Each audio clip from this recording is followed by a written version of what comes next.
and thanks for having us this morning. Particularly given that we are visitors to Sydney, I'd also like to acknowledge the traditional custodians of the land on which we meet, the Gadigal people of the Eora Nation, and pay my respects to their elders past and present. Just a quick introduction. My name is Michael Wildenauer, and my colleague Mark Chong and Gabby Bush, unfortunately, is on a plane on the way back from Vietnam at the moment, so can't join us today.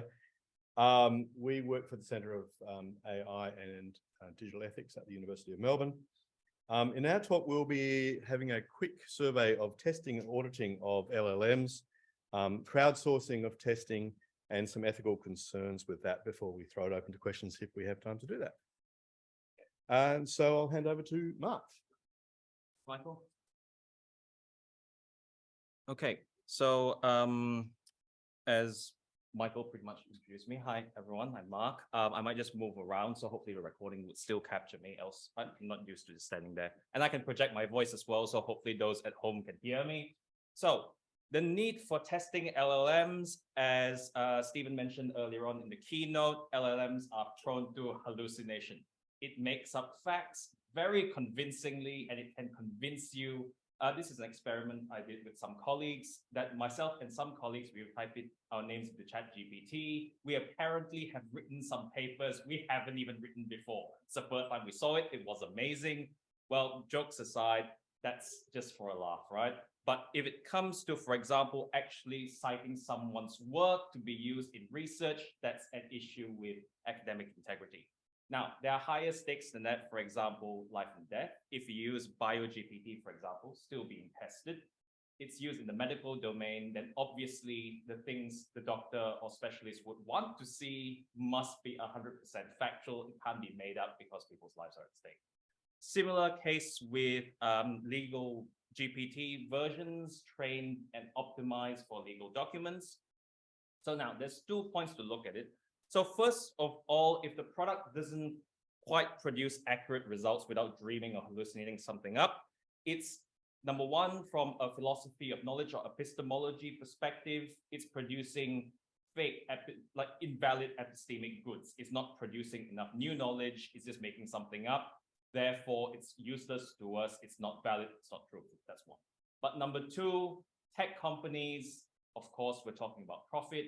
If one day, imagine ChatGPT starts hallucinating 24/7, you would obviously want to jump ship to another competitor, maybe, for example, Lambda, for instance, right? So it's not just, again, the issue of the bottom line, but also the stakes are quite high.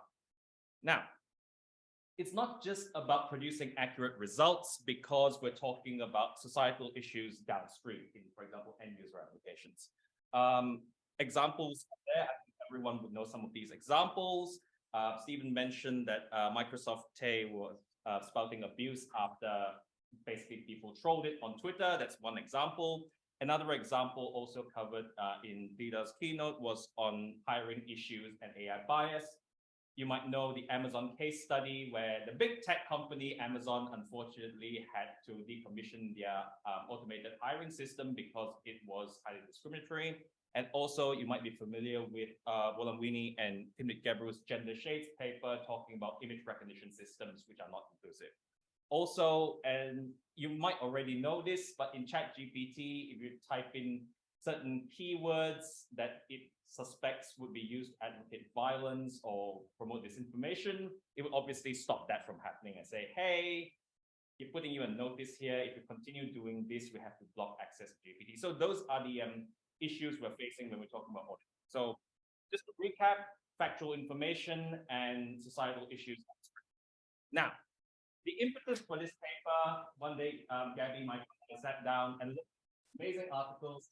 Hey, OpenAI hopes to crowdsource AI model testing, in scare quotes, with eval, their initiative.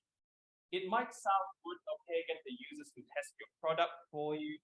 There's a GitHub repository. I've looked through it, and you can even tweak some of the templates to test for issues like societal bias.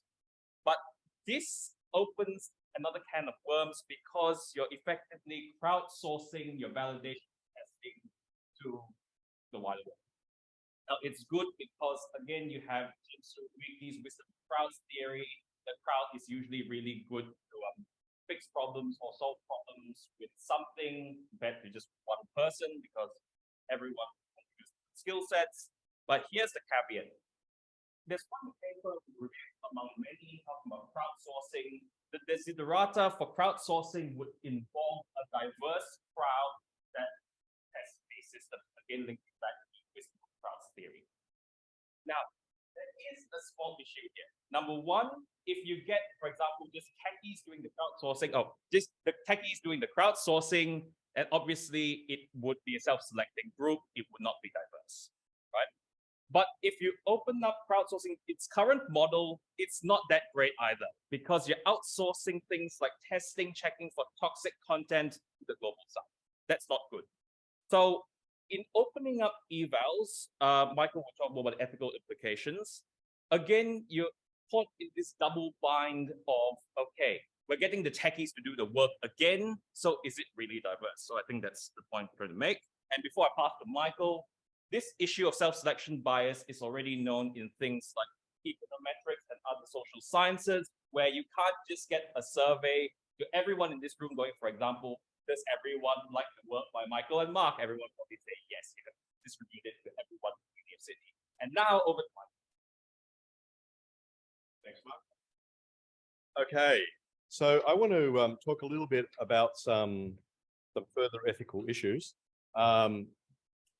And they're around LLMs that basically fall under the general heading of diffusion of responsibility.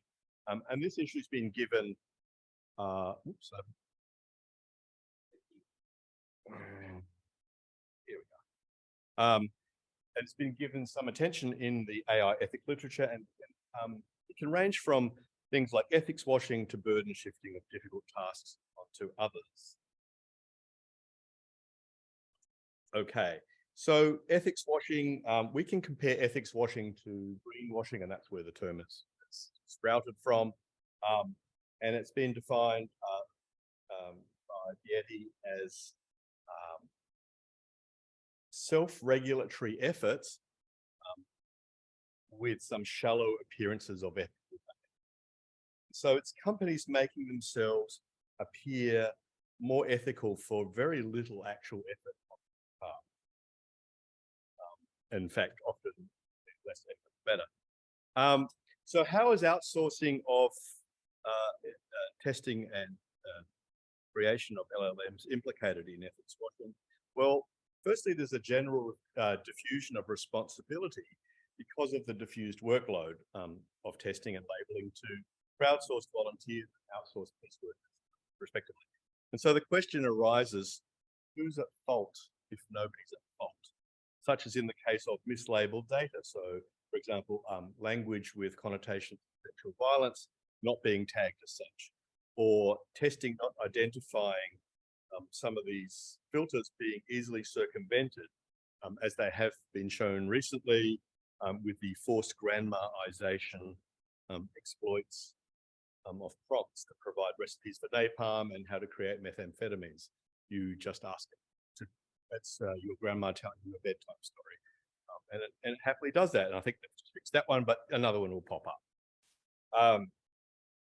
So other issues are outsourcing of testing to the public gives the appearance of a genuinely inclusive approach that generates buy-in to the product and pitches the company as being on the good end of the spectrum, whether or not they are. And it also provides a veneer of democracy where the company is one of us, not just out to profit.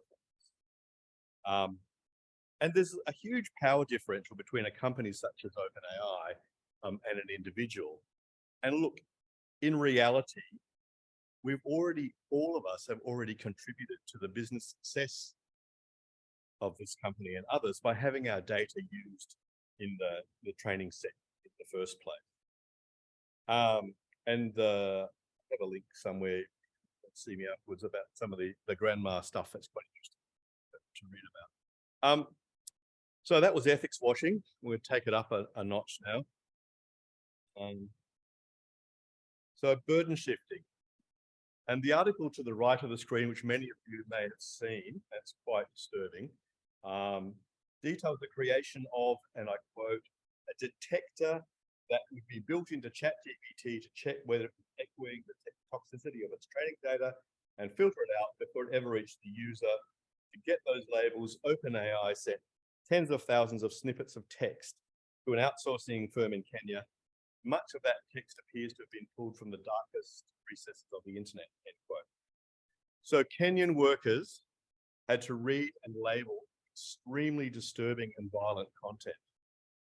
These workers were exposed to countless horrors, reading between, according to their account, 150 to 250 passages of text per 9-hour shift, 6 days a week, with little real access to psychological support provided, in order that an AI could be trained to better detect toxic material. So they were training an AI that was going to then be built into ChatGPT to detect toxic material. And this is a prime example, really, of the burden of dealing with disturbing content shifted elsewhere to low-paid workers, $2 now, not living in the primary market of the company and not benefiting from the success of the product in a real way. And not only do they not benefit, their labor isn't acknowledged. And in some cases, it's hidden in order to make AI systems appear more capable than they actually are without some sort of intervention.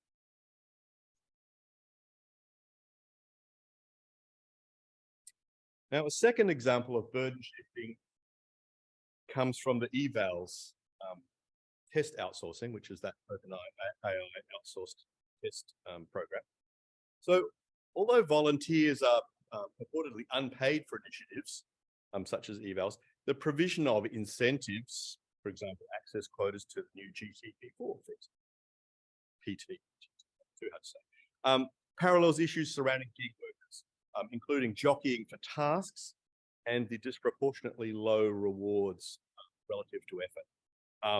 And look, it's not dissimilar to bug bounties that big companies like Oracle and Microsoft have done in the past, where they pay people to discover bugs. So it's kind of paid gig work almost.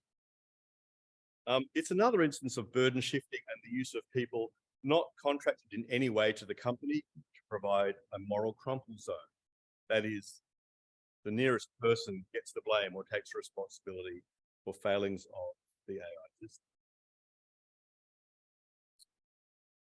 And in a final irony, in the case of both Kenyan outsourced workers and the crowdsourced volunteers, the work they're doing may very well have further negative downstream effects on other precarious workers in the future by replacing their tasks with tasks performed by AI itself, as in the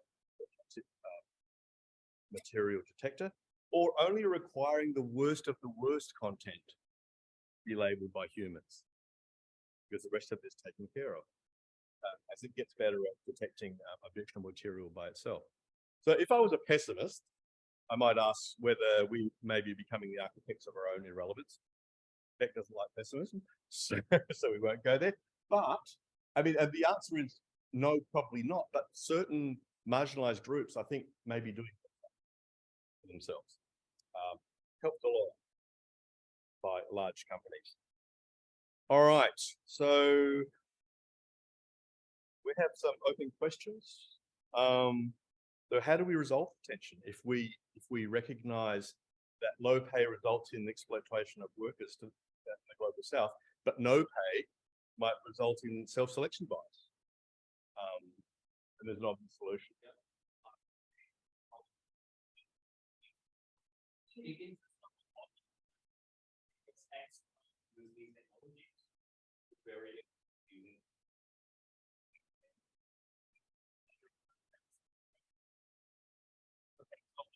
Captured me, else I'm just going to repeat myself. Now, the obvious solution is obviously pay them well. But the problem of that is we're just so accustomed to using ChatGPT for free. Even the back end ChatGPT is just less than a few cents. The companies would then just basically shift the cost onto us. Are we then willing to pay them a higher rate to use ChatGPT? So that's in the interest of fairness. Yep. So that's the open. Hello. Oh, there we go. So we're talking about, in Kenya, they're paying $2 an hour and this disproportionate kind of pay across different areas. For me, I think that stems from a much bigger issue as well, that within these big tech companies, I happen to know a really big one that I might have interned at once. If you're working the same work, but if you're working in New York, or if you're working in Sydney, or if you're working in an office in Singapore, you're going to earn a different wage just based on where it is that you happen to log in from. And so I think that they're not even paying people the equal wage across their own company. So it's going to be difficult to see them pay equal wage across everywhere else. Was there any other questions from what Mark and Michael discussed? Yeah, it's a really big issue. And just on that, on the Kenyan workers, the outsourcing company which was quite horrible in all of this, is actually based in San Francisco, right? So they're even worse, because they are promising all sorts of things to the big tech companies and then shifting that all the way to other places and making promises that no, these workers won't be, negatively affected, and yet they treat them pretty badly. So they've got their own. No problems. Okay, are you guys ready? Yeah.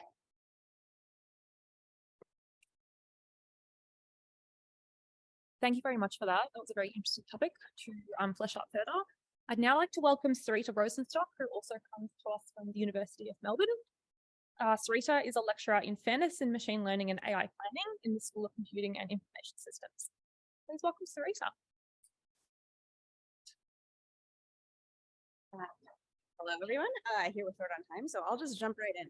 All right, okay. So I want you to rewind back to all the way March 14th, Pi Day. I think all of you are probably like me. You got your slice of pie or hand pie.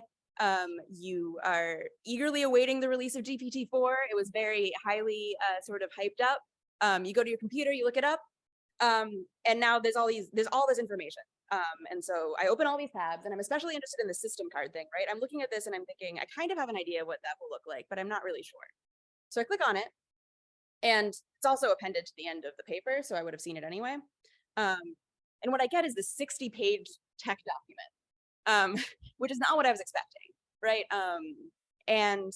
Sort of briefly looking in there, it seems like basically they just sort of did a brain dump of all the things they could think of that might be ethically concerning, some of which have some sort of like measurable bases that they took measurements of in the course of development, were able to sort of report on these features, and then they sort of went through some of the things that they did to mitigate some of these concerns.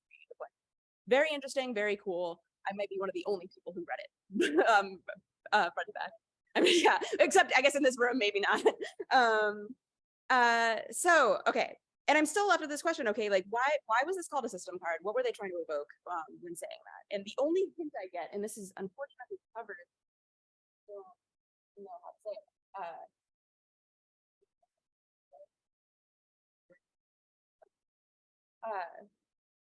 What?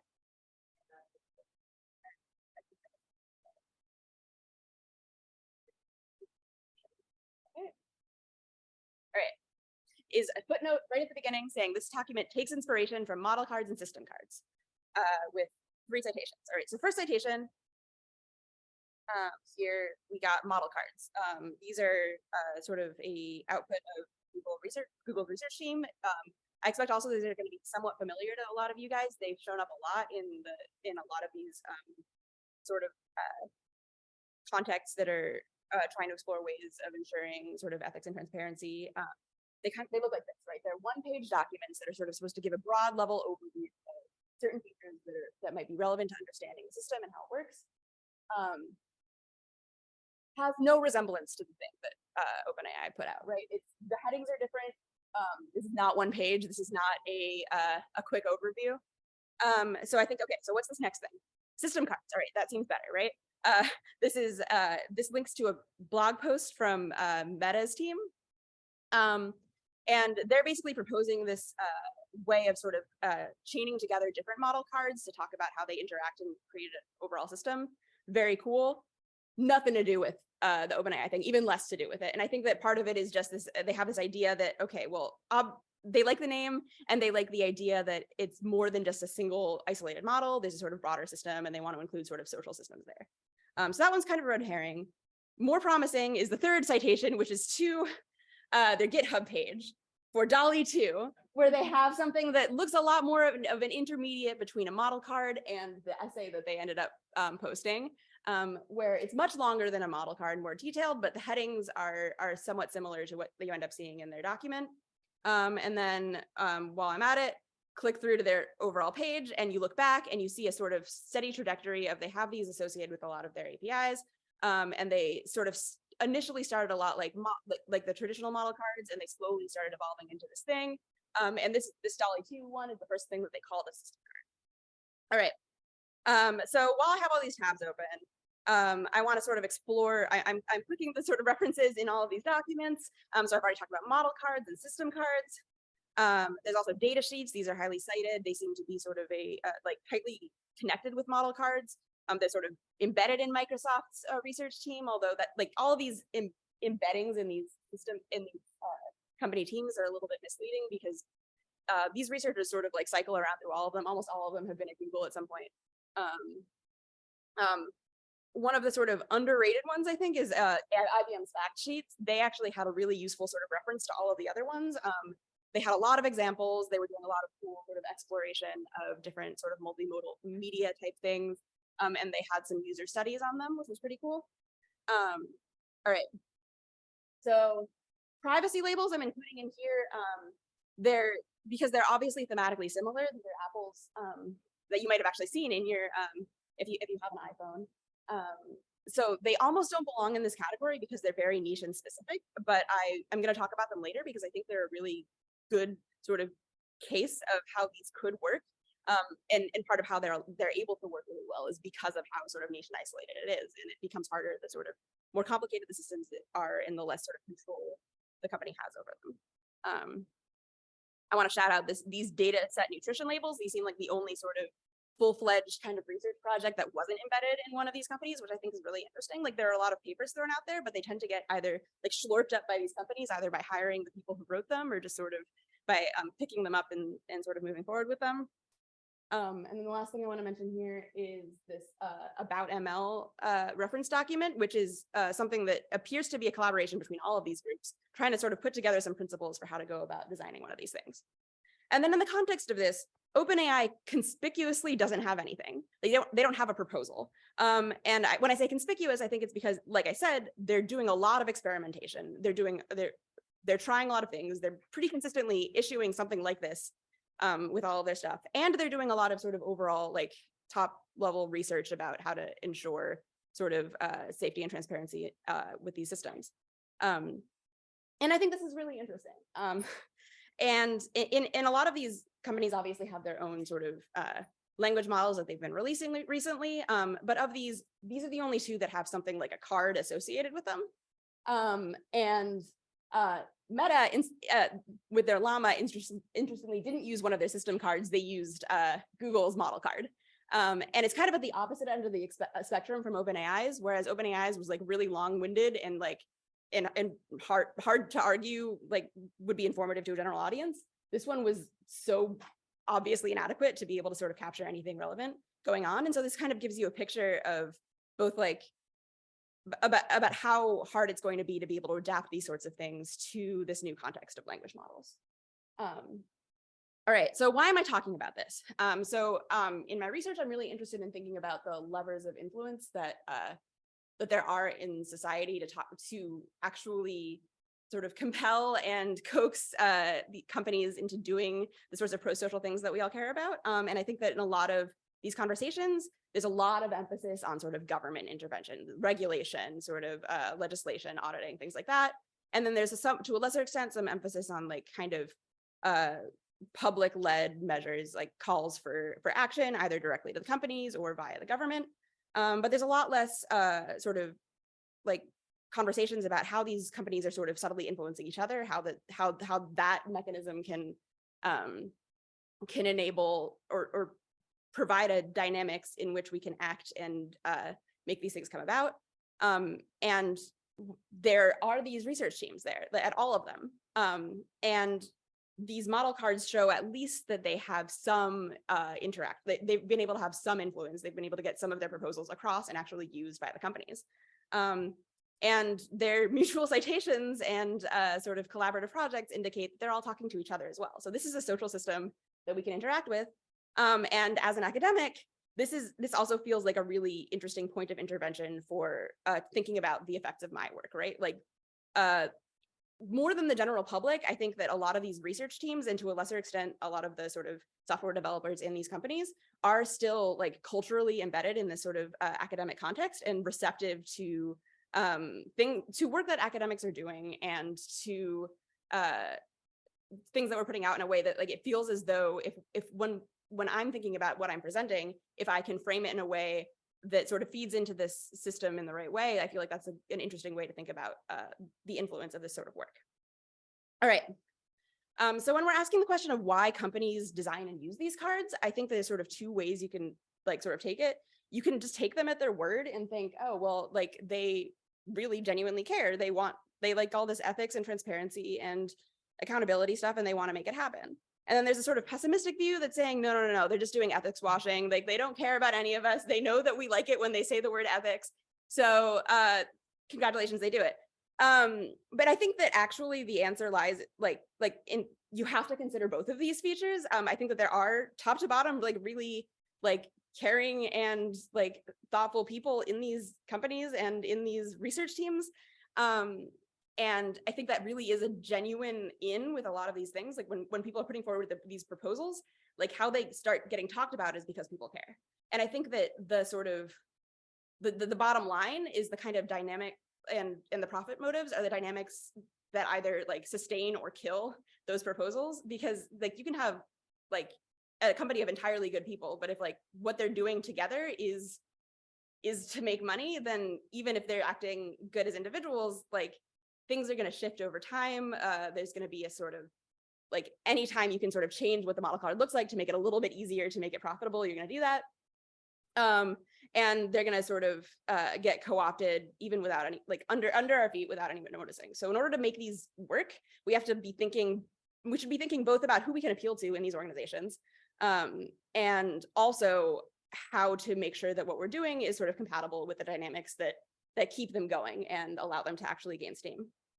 And so how did model cards get the corporate uptake that we're talking about here? And I think this is a sort of instructive example to think about how other sorts of proposals might get uptake.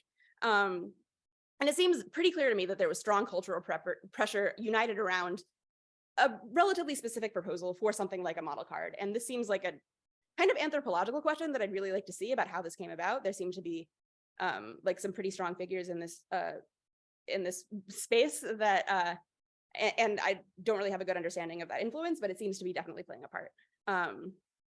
They're clear and easy to follow instructions, right? Like it's like when you ask a company to do this, they know what to do, and it's not that difficult. And once everybody's doing it, they're not really exposing themselves to risk, right? If you just sort of unilaterally put one of these things out there, it's like you're giving the public a lot of information and your competitors information that they could use against you. But if everyone's doing it, then no one is relatively at risk. And sort of on the other side of that, that means that if everyone else is doing it, you look bad when you don't do it, right? And conversely, you can like it's something that you can be doing. And I don't mean this necessarily in a cynical way, right? Like it's just like this is an actual mechanism that's present, and it's something that we should think about exploiting. But it's not the only thing that the only way to get things to work. But so that's how they got uptake. But then there's still the question of what are they accomplishing? What can they accomplish? And if the criteria for getting them to have uptake, that kind of uptake that they had, are compatible with actually ethically meaningful proposals, things that are actually going to make the kinds of difference that we want them to make. And I think in order to think about these things, we really have to think about the purpose, both the purpose, the specific purpose of the specific models when they're being implemented. And so I think that one of the problems that I'm seeing in a lot of them, not just the model cards, although this is from the sort of Google's model card page, is that they have this genuine, like this sort of general idea of that it's about transparency. It's about like everyone should be able to understand what's happening here. And I think that if you have a general idea about transparency, for everybody, you're not really going to be able to give sufficient information to anybody. You know, you're not like, there are going to be people who need a lot more detail in order to make good decisions. There are going to be people who you just want to make sure they get the bare minimum they can get. And so when you're thinking about the purpose, you really have to think about like, who is this going to be aimed at? What are the people who are looking at supposed to understand and why? You can't just generically want them to understand how the system works, because you're not going to be able to measure that, and you're not going to be able to achieve that. And I think that you really should be thinking also about how producing this card influences the system, right? Like when people put these cards out there, they're not just having a direct communication with someone who's looking at the card. They're also signaling to their counterparts in other organizations, like, this is something that I'm doing, this is something you can do. Do you want to look bad or do you want to look good? And here's a model for how you can behave. And so that's something that that is going to be part of the influence that these are going to have. It's not just a direct one-to-one influence. And sort of thinking at that level, there's a question of, does it need to be universal to work? Does everybody need to be able to adopt it in order to achieve the purpose? If the purpose is to sort of have broadly sort of ethical ecosystem, is this something that I could just focus in on? Like, do I need to make sure that I get that uptake when I'm putting these out there? Or can I just focus on the people I'm trying to target and making sure that they understand? And then the last question is how the card's purpose interacts with these company profit incentives, right? So like if these are going to be incompatible, then it's going to be really an uphill battle to get these to be adopted in the first place. Right. And so I want to think about the features of effective cards. And like I said, I think that the sort of privacy cards that Apple has are a pretty good example of this.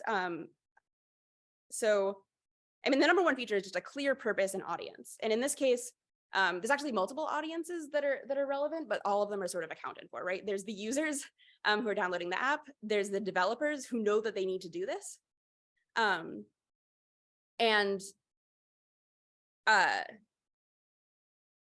And the purpose is to basically track and minimize the data that's being used by these systems. And it's also sort of, it is part of why it's being requested from developers is so that Apple can sort of hold them accountable for using data they don't need to, collecting data they don't need to, and also actually eliminating things from their app store. And so with this in mind, that lets you sort of deliberately design and place these objects. It lets you do user studies to see, are people looking at it? What are they getting from it? And is it influencing their behavior? And then feed that into some iteration and experimentation until you get something that does what it's supposed to do. And for that to work, you need a really close connection between research and implementation. And this is sort of why I'm really interested in thinking about how these research arms of these companies actually interface with the core company goals. And you need a synergy of purpose with profit motive. And I think that this is something that works really well for Apple because like their whole thing is that they're about sort of user experience and in particular privacy. And that's what's supposed to market differentiate them.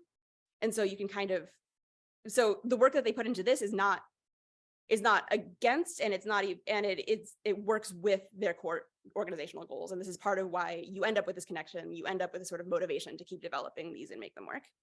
And you need mechanisms for content to influence behavior. And so in this case, part of the mechanism is that they have total control over their app store.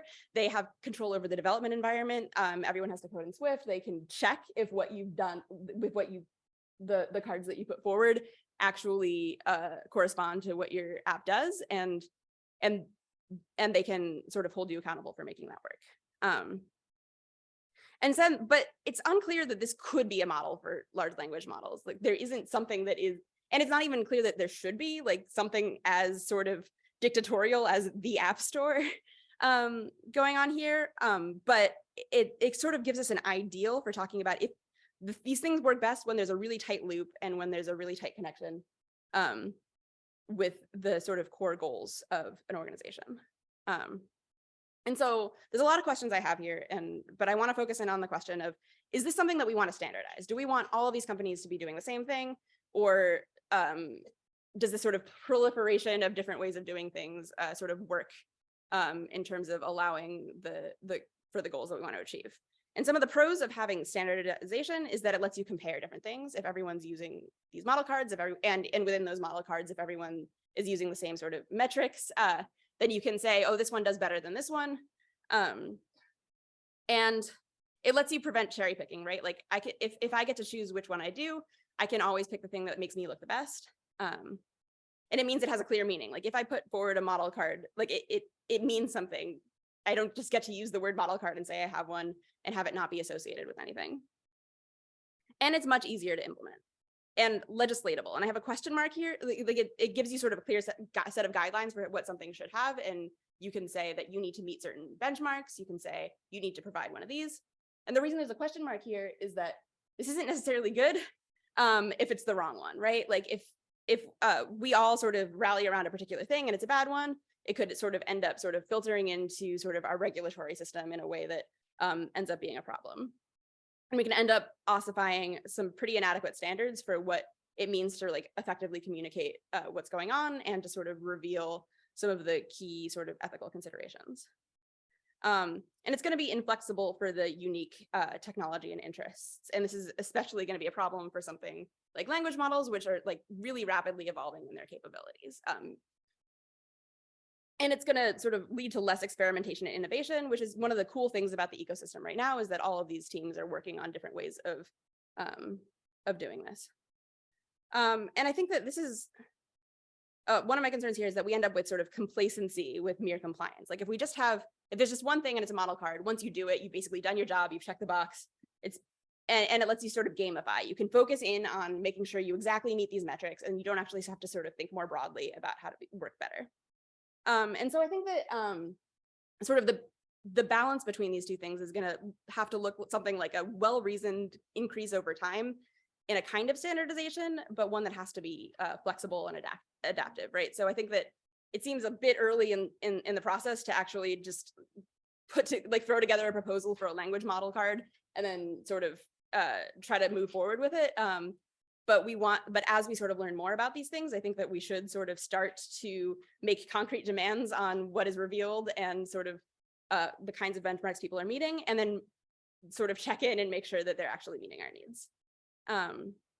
And so sort of to tie this up, I'm just going to sort of put forward some very initial minimal suggestions for how to think about making these work. And I guess I'll just put them all up at once. So the first is I think that we should be including a reference to a methodology or a kind of version control for these models. I think that one of the problems I saw with the OpenAI one was simply that it seemed like it was so far away from everything else everyone was doing that it was hard to see how it related, and it was hard to sort of ask, are the changes that they're making, are they actually working?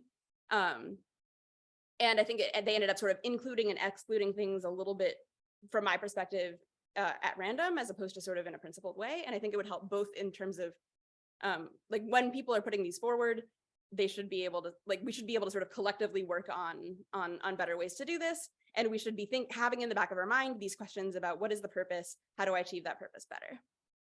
And I think that we should also, like, I think there should be more emphasis on how, when you put these cards out there, you're not just communicating to a user, you're communicating to everyone who can see you doing it about, and so if you do something that works for you but doesn't work for someone else, sort of not referencing the connection between your purpose and the object might lead them to pick it up when they really shouldn't.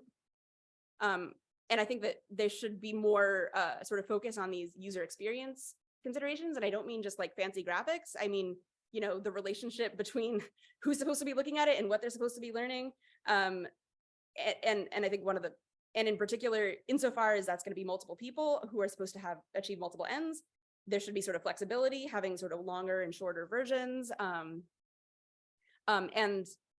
we should sort of keep a focus on that usability and think about how do you check that it's working? How do you include the people who it's supposed to work for in the design of the process? And then, well, the last thing I want to mention is that I think that if I was to add one thing to a model card, I think it's to disclose the monetization strategy for a system, because I think that's the single most important thing for knowing if, like, what they're communicating in their card is merely just the things that are listed in the card, or that at the time that the card was issued, or a sort of general, or that we should have a broad expectation that this is just one indicator of a sort of a momentum that's going to be there in the background, pushing forward and helping achieve the goals that we want to achieve.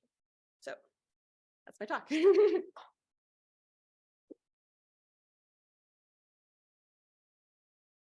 Thank you for Sarita's comprehensive insights. Any questions?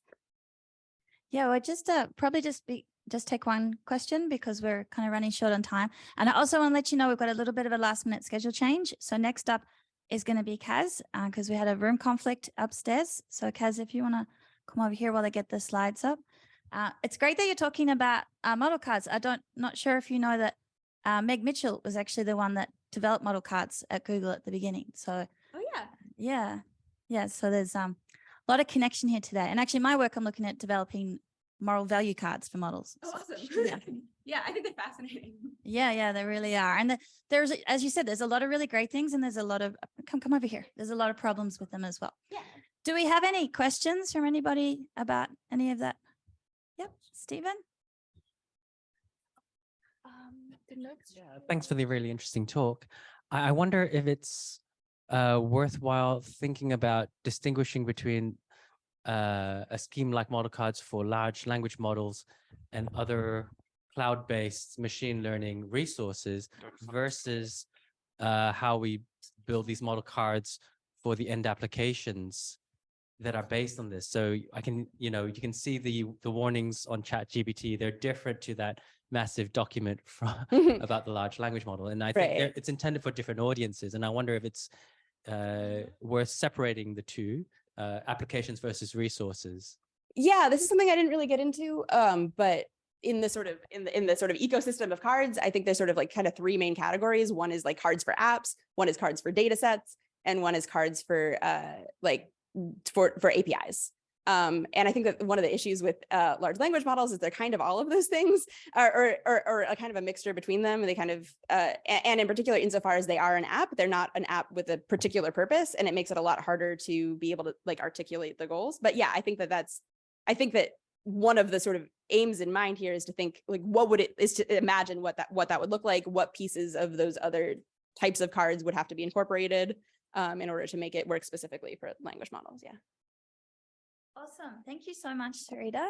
Thank you. Okay, I'm going to hand over to Annie, who you can introduce. Let's welcome our next guest speakers, Katz Grace. He's a senior lecturer in the computational design. Thank you. Thank you. Can the remote folks hear me from the desk mic here without me putting on the lapel one? Just stay at the desk. I'll around too much. Okay, thank you, folks. Really appreciate getting the opportunity to talk here. And I'd like to apologize off the top that I'm not Beck, who was scheduled to be talking at this time. I hope not too many of you came explicitly to see her. So I'm a researcher in the design school here at the University of Sydney. And my background is actually in the cognitive science of design. So in other words, like how does design work and how can we make people do it more creatively, more effectively, more inclusively? And so I actually started working a long time ago on computational models of design. So how can we understand the design process from a sort of computable perspective, both from a purpose of understanding it better and perhaps the purpose of building augmentative technologies, AI, etc., to help people design better. And I think there's some really interesting perspectives then, I'm biased, on how AI, especially language models, can be redesigned, redeployed in a way to actually help many different kinds of people design and be creative. So before I launch into that, I just want to briefly acknowledge that we're on the land of the Gadigal people. This work was conducted primarily here on the University of Sydney campus, and we sort of note that this is the traditional and unceded lands of the traditional owners. I also want to acknowledge that, of course, no project like this gets done by yourself. Here are the majority of people who work with me on this, who unfortunately are certainly a little homogeneous in a couple of ways, and the entirety of my lab as well. So I primarily work as a designer in the visual domain. with image generative AI and with text to image generative AI. And we know that this stuff has gotten insanely good in the last year or so. So for example, you can take a segmentation labeled with what you want to see. I want to see sky here, land here, trees here, and from that generate these quite nice high resolution images. You can also, using, say, depth maps or other kind of indicative stimulus, you can generate a wide variety of images using, say, a prompt or a conversation from a language model. And we hear a lot as a result of this, rather utopian or dare I say tech bro vision, that humans will just have ideas, because that's what we're good at. And then the AI will do, you know, everything else, all the details, which is a very, is a perspective on ideas that not only just assumes you're right the first time, which is a, you know, common sickness among tech bros, but sorry, any tech bros in the room, anyone identify that way? You're not going to come out of this talk looking super great.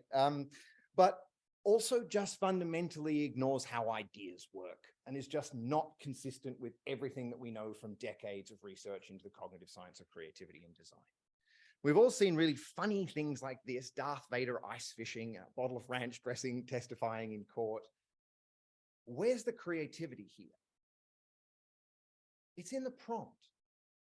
This is funny because those are funny sentences which of course have a, you know, a juxtaposition at their heart, which is going to be visually rich, but they're just funny sentences. And the way people come up with these is probably to think about funny juxtapositions, pop them into a text-to-image model, and then just see which ones come out cool. I particularly like the Darth Vader one because Darth Vader, of course, has a number of strategic advantages in the ice fishing environment, much easier getting through ice, retrieving fish from the ice afterwards, you know, et cetera, et cetera. But what we actually know about ideation is that you don't know where you're going until you get there. It's almost a definitional statement that if a problem is creative, then the problem is also underspecified.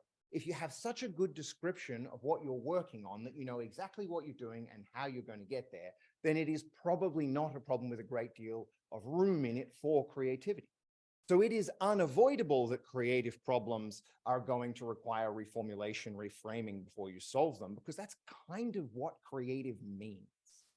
And so early creative thinking, whether it's in a very problem-focused domain like designing, or whether it's in a sort of more open-ended domain like art, is going to follow this iterative cycle. This is from Donald Schoen, famous for the reflective practitioner work, but also wrote a lot on the cognitive science of design and creativity. He talks about the sort of minimal version of this system being about having internal representations, ideas, and external representations, which he called sketches, because he was primarily working with designers in visual domains. And it's this process of acting to change the sketch and then perceiving to change your ideas, from which the creativity emerges. Other models cover similar things. Mary Lou Meyer, who was just upstairs giving a talk, talks about it as a co-evolution of the problem domain and the solution domain. In other words, you're not just trying to find the answer, but over the course of doing so, you're trying to find the question. How can we design AI-powered creativity support tools, co-creative systems that work in this way? Well, I wish I kind of had the answer to that question, but of course I'm still looking for the answer as well as the question. But I think it's not human have the ideas, the AI works out the details. But while we're working together to fill in the details, groups of one or more humans and one or more AIs, how can the AI help us with our ideas? And it's that perspective that in my lab we approach this sort of problem from. I have a video here. I'm conscious of the fact that there's about a 97% chance that loading this tab will destroy the remote situation. Like after 3, the lovely jangly product spot music component of this. But we built this AI, we built this model which combines a real-time optimizer with a text-to-image model, so that you can draw, and this is actually on a physical drawing tablet, and in real time, it will adapt what it's doing to meet towards a prompt. And because it's vector drawing, you can pick up and edit and move things around.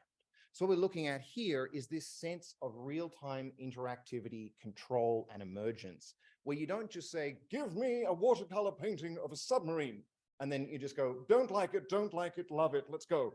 But you actually have a more discursive interaction with one of these systems. So I gave one of my PhD students the task of producing a little bit of video for this. She immediately put in a really silly prompt, a family of peaches having a picnic. She draws this rectangle. The system doesn't know what it is and sort of iterates rapidly through colors. But you can ascribe another prompt to that. In this case, she says that region is a picnic blanket. And you see the system does a little bit better of producing a representation of that. This is, of course, you know, scrappy, right? Like it's low fidelity. It's not going to produce high quality images, but that isn't the purpose. This is about collaborative, iterative ideation. And so what we're trying to produce here is a system that we're not necessarily saying that this could be applied in a real world design context today, but we're exploring the possibilities of this early conceptual interaction with these sorts of technologies. And what would it look like to produce the interfaces, as in the interaction models from a design perspective, but also the technological capabilities and the pedagogical framings to be able to use these things more broadly. That's probably enough of looking at cute pictures. Let's go back to the slides. Let's go back to the slides. We'll just try closing that tab. No? Yep. All righty. Escape. That's not done it. I was hoping I could just sort of go up to the top and then the menus would come back. Control W. Yay, thank you so much. Appreciate that. All righty. All righty. So I would typically talk in this sort of thing about where these technologies came from, how we're, of course, building on things that come before. This is in non-photorealistic rendering. So how do you make an image look more painterly? I work at an architecture school. I had to get like something built environment in here somewhere. This is Falling Water, a famous building. You can now tell my dean I'm working in the built environment context. I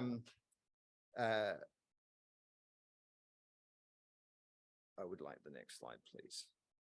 Okay, yep. So the obviously we don't build these things completely from scratch. We're building on previous end-to-end vector-based drawing systems. And typically when I talk about these things, I talk then about how the system actually works and sort of technology that we had to put behind it. I'm happy to have these conversations with people, but this is not really the purpose of today. I want to talk more conceptually then about creative collaboration when we observe it between teams of humans is about mutual influence. It's not about perfect alignment. It's about achieving alignment over the course of a creative act. Creative acts are fundamentally constructive, and they really benefit from that productive ambiguity, where you actually need to be open to enhancing mutual influence. So I just want to present one idea on what that could look like in a system context, and just really quickly go through a couple of little early experiments in that direction that we've been doing. This is the sort of standard user flow of one of these systems that you work with. You know, the user creates something, and then the system can suggest stuff, which the user can then accept or reject, and then the creativity or the design process continues. We're now seeing the integration of better kinds of conditional generation with language models, etc., where you now have a dialogic approach, where the user can create something, as in work within the artifact, but also describe something. Here I've called it an aesthetic, but it could be much broader than that. The user describes what they want, and then the system clarifies to see, well, you know, do I actually understand what you're talking about? And now there can be this acceptance or rejection at the description level, in addition to just at the artifact level. In other words, the collaboration can be through the artifact or about the artifact. But we want to talk about what could the next level of that be, because fundamentally language models, even with all their richness of context and nuance, still have sort of fairly fixed semantics. They sort of understand each word in one way. But we know that in a creative collaboration context, words and dialects get sort of invented and thrown around and discussed. Have you ever seen sort of musicians collaborating on something and saying, no, it needs to pop? They're probably not talking about just peaking out the speaker so that it creates an actual pop noise. They're describing something that is a very situated, constructive idea. So we propose something along the lines of, and these are not necessarily exhaustive flowcharts, but merely just ideas about how this could work, where there's a dialogue, not just about the object, but about the meaning of the words that go into producing the object. And this is, of course, very much a work in progress. Because I sort of like spoiled this slide in advance, people don't know what words they want. They don't just know what image, they don't just not know, sorry, what image they want. They also don't know what words they want to describe it. So language models, as in having a dialogue with something rather than just inputting a prompt, will help with that a little bit. But we know that language models, firstly, aren't that great at capturing specific context yet. That might change. But secondly, that a lot of people's perspectives and understandings are not going to be captured in the way a language model understands that word. If you're a single mother who's struggled for a decade, then specific words like work are going to have a different meaning for you than they are for the model. So how can we work with, assuming the models aren't ever going to be perfect and capture that, but how can we work with you to evolve the actual instructions you're giving the system to identify more with how you're using that word, both from your background and in the current creative context where you may intend something differently. So in my lab, we work on these big things, but of course you have to do specific small experiments. Here is someone saying, I want this image to be more like this image. But instead of doing that literally, we work with a language model intermediary to suggest ways to change that. Do you mean more voluminous, more fluffy, more posh, more fabulous, more obese? I think a language model just fat shamed that dog. And the person chooses fluffy and you can get results like this. Or if someone's drawing a puppy, you can maybe even suggest additional ways to refine or describe the prompt. I did not tell it to make a dorky puppy. It decided to make a dorky puppy, which is, you know, great and terrible. That's the wonder about working in this space. Or providing affective information, either directly by saying, you know, I want high valence, high dominance, etc., or through like, I want this image to feel more like that image. So here are all examples of a flaming landscape with different affective situations. So the one in the middle is meant to be high arousal, as in high psychological arousal. And so it has this much more active flames, whereas the one on the top left is meant to be happy, and the flames form sort of like, you know, they're small, they're happy flames. We gave it the challenge of making an elephant where the user felt in control, and it made a toy or a cartoon elephant without us instructing the prompt to be edited that way. So I want to end on a couple of unanswered questions. Can language models, with all of their nuance, engage in this form of situated constructive dialogue that will be necessary to actually be helpful in a creative context, especially to a diverse audience? And how would we actually measure that? If we did produce systems that produced that, how would we fairly and accurately measure something's capacity to have a situated or constructive dialogue?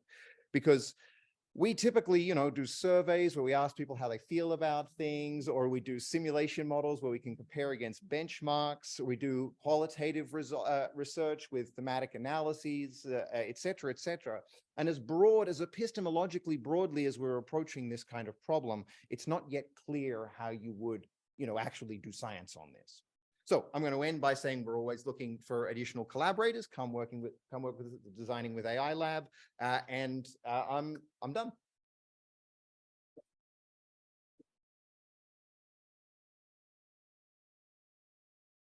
Thank you, everyone. The lunch set is in the foyer, and everyone can have enjoyed a brief lunch break now. Oh, do you have anyone have questions about this? Just a quick one. Thanks for that. So in this co-creation, the role of the human and the AI isn't symmetric in the way, at least in the examples. Do you imagine this getting a direction where the role is more symmetric? And if that was the case, maybe then you could ask, could someone detect who was the AI and who was the human? There's been a lot of research in different roles that these systems could take on.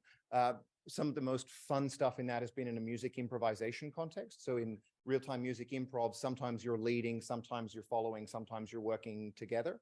And so there are systems that take on kind of symmetric relationships. And there have also been systems proposed typically, at least hopefully typically in an educational context, where the system is actually taking on a leading role and a sort of tutoring or teaching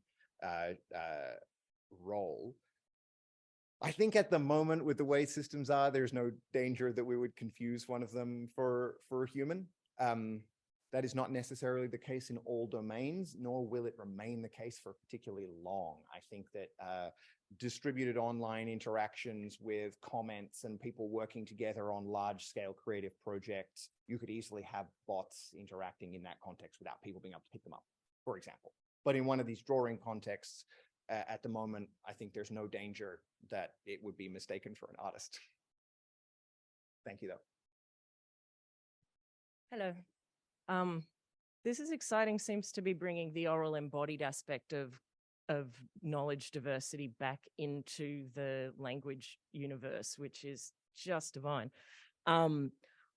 With the co-constructed neologism and conversation that's doing that, there's a lot of indigenous science methodologies that do bring an interpretive embodied knowledge thing into the production and sharing of science that is often missing in a language heavy explainer universe. How's that gonna work? So And does it firstly, already? I have absolutely no idea, and that is exciting. But I think that is exactly the kind of direction that we need to go in to figure this stuff out. I think that simultaneously working with teams of human creators from an as diverse, both a functional and a cultural space as we can, as in creating what and also creation by whom, is the only way that we can figure this out. It's also likely to be baby steps for a really long time. I'd love to chat more though. Guys, hopefully you can catch up at the networking session later, but maybe it's time for lunch. Thank you very much, Kazan. I want to welcome you all and acknowledge the traditional owners of the land on which Sydney University is located, the Gadigal people of the Eora Nation. We pay our respect to the knowledge embedded forever with the Aboriginal custodianship of the country. I'd now like to welcome Jonggu to speak. He has an incredible career, but most recently is a professor in many areas at CHATLLM University, working across information systems. Oh, sorry, that's the wrong. Sorry, I needed a memory aid. I will be right back. Sorry, working in science and engineering and humanities. So really looking forward to your talk. Just 1 second. Hello, everyone. My name is Jonggu from South Korea. I'm lecturer in CS department in Seoul University. My class is AI and ethics, AI and law. And I am also partner in law firm Logos. Mainly, I'm researcher in Seoul University AI Policy Initiative. I'm researcher mainly. Let's start. My topic today is what are the determinatory effect of hallucination in large language model. Sorry. Yes, you know, about 6 months ago, large language model based chatbot opened to the public, right? And about 50 days ago, GPT-4 open to the public. And the large language model is changing the world because it enhanced productivity in our daily lives. You could imagine in every office 365 there will be AI, and AI will help us to make any document. Likewise, productivity will be enhanced by using generative AI, same to large language model, foundation model, something like that, like this. So in so many countries, ecosystem already generated. by using these kinds of large language model, fine-tuned application, right? But hallucination issue is more and more important than before. Of course, before emerging of large language model in AI field, of course, there was in similar issue, that is accuracy problem already existed. But at the time, if the accuracy is in problem, then we cannot we have a choice. We can not use the AI in the field, for example, medical, for example, legal area. When we have problem in accuracy, we can choice not to use it. But nowadays, large language model is very, very useful. So we will use it daily lives than before. So we want to use large language model in very many fields like medical, legal, and the other area. So hallucination issue will be much more important than before, right? Hallucination is very simple thing. That is, second sentence. That is mistakes in the generative text, but semantically and syntactically plausible, but in fact incorrect. That is factual problem. So many paper already revealed that some large language model has hallucination issue very frequently. And this issue will be much more bigger when large language model the size will be bigger. Okay. But the focus today is this one. Why is the problem? Yeah. You know, human being already do lie, right? We already made so many fake news, right? In daily lives. We frequently mention in not in fact sentence, right? But why we want two very factual large language model? It is the main point of this slide. I want to identify what is the detrimental effect of hallucination in large language model. Firstly, I thought of language discrimination. That is, I'm from South Korea. In my opinion, many of you are live in English based country, right? As a mother tongue. But I'm now very not in a good condition, right? But because my mother tongue is Korean. Likewise, could you see this one?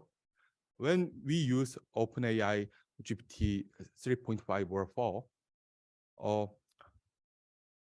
100% is when we use English version dialogue, we need to pay 100% based.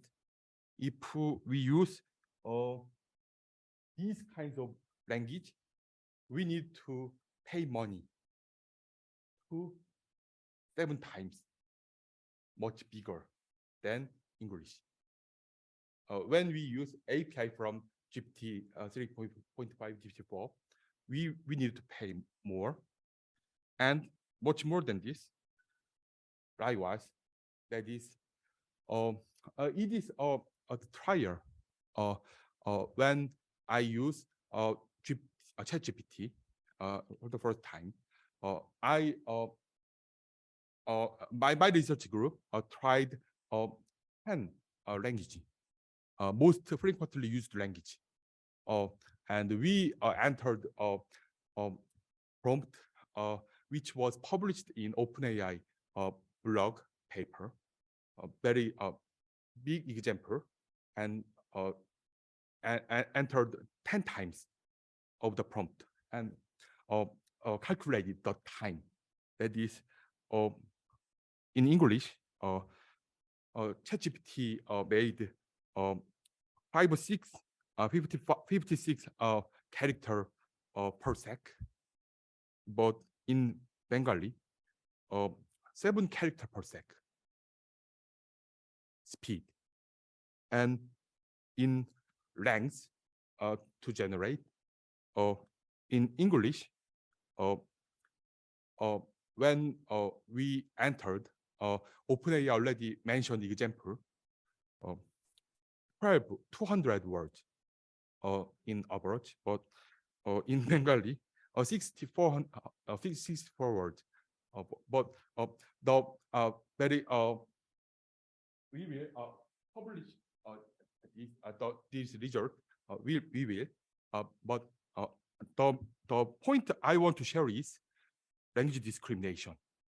But I'm not sure whether it can be included in fairness principle in AI ethics, because we usually considered fairness issue as a anti-discrimination, right?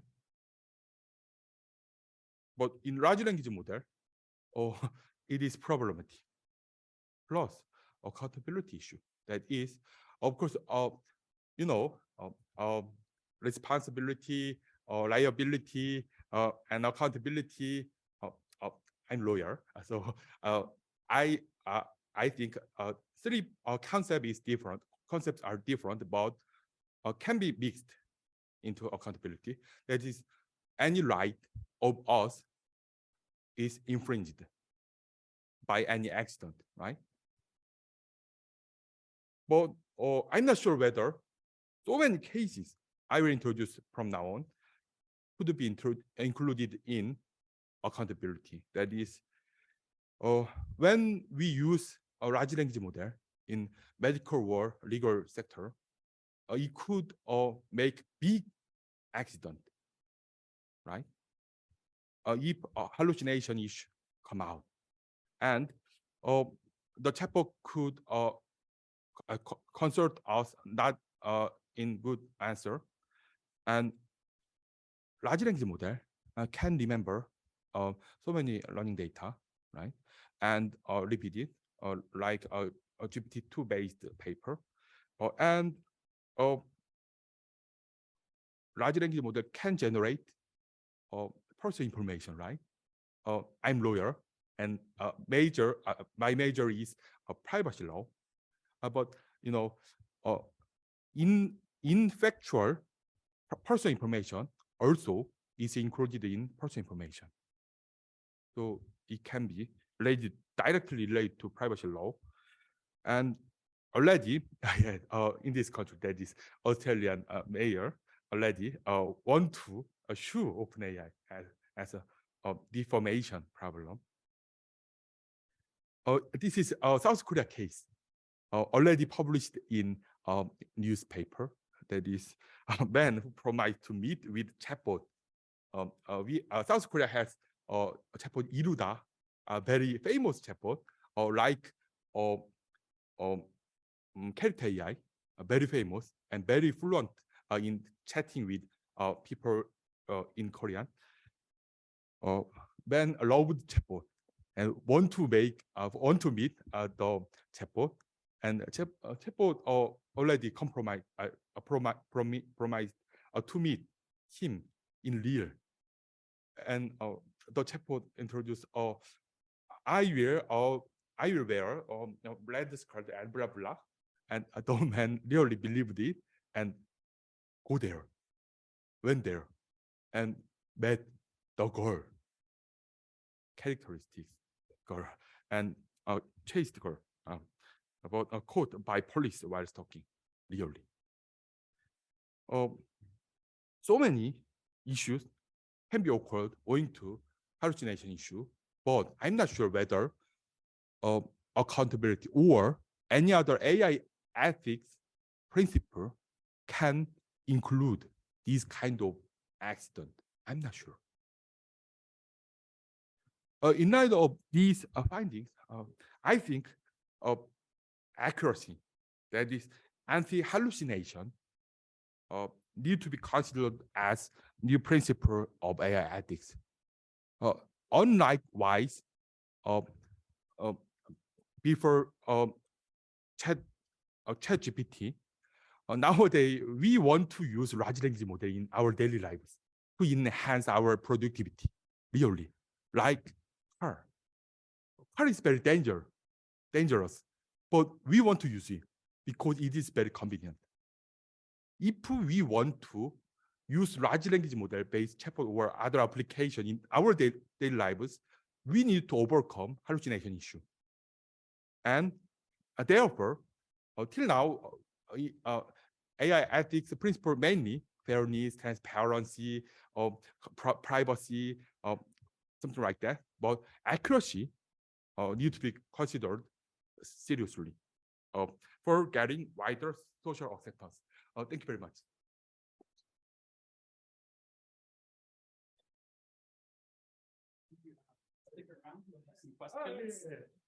Thank you, Jungwoo. One of my assistants will bring you a microphone. Yep.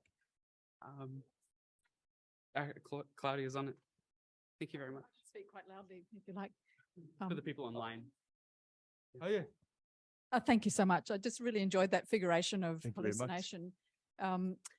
My name's Susan Reid. I'm with Sydney University and I'm from the School of Gender and Culture Studies. So I'm coming at you from a cultural studies and cultural theory perspective. Really interested in this idea of hallucination and whether or not it could be extended so that we might say, might some of the LLM systems hallucinate in the context of an assumption of detachment from more than human natures? And if that's the case, how would you suggest dealing with the ethics around that detachment as a hallucination? Happy to explain. Yeah.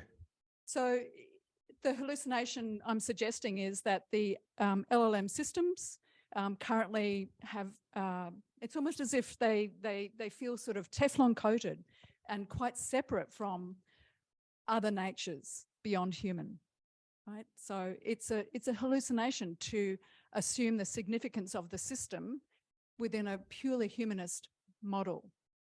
And if you were to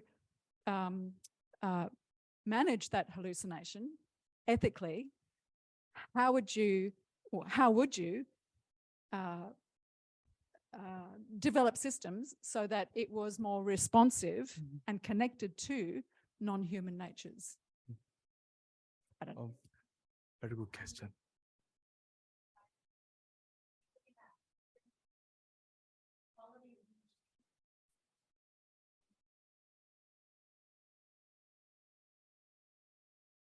So the LLM as a system of knowledge, and again, I don't come from this area, so I'm perhaps a bit oblique. LLM as a system of knowledge, to me, feels like it is quite abstracted from and detached from other systems of knowledge which are non-human. But it proceeds on the basis that it is kind of a universal knowledge or a universalizing knowledge. And I suggest that that too is a hallucination. You can pass if you want, but people misunderstanding that the system of knowledge that the LLM represents is just one sort of little bubble of knowledge from its training data, weights and whatnot, as opposed to different other systems of knowledge, which could be cultural or ecological, sort of Korean knowledge or Australian knowledge or non-human. Yeah, it is really serious problem, I think.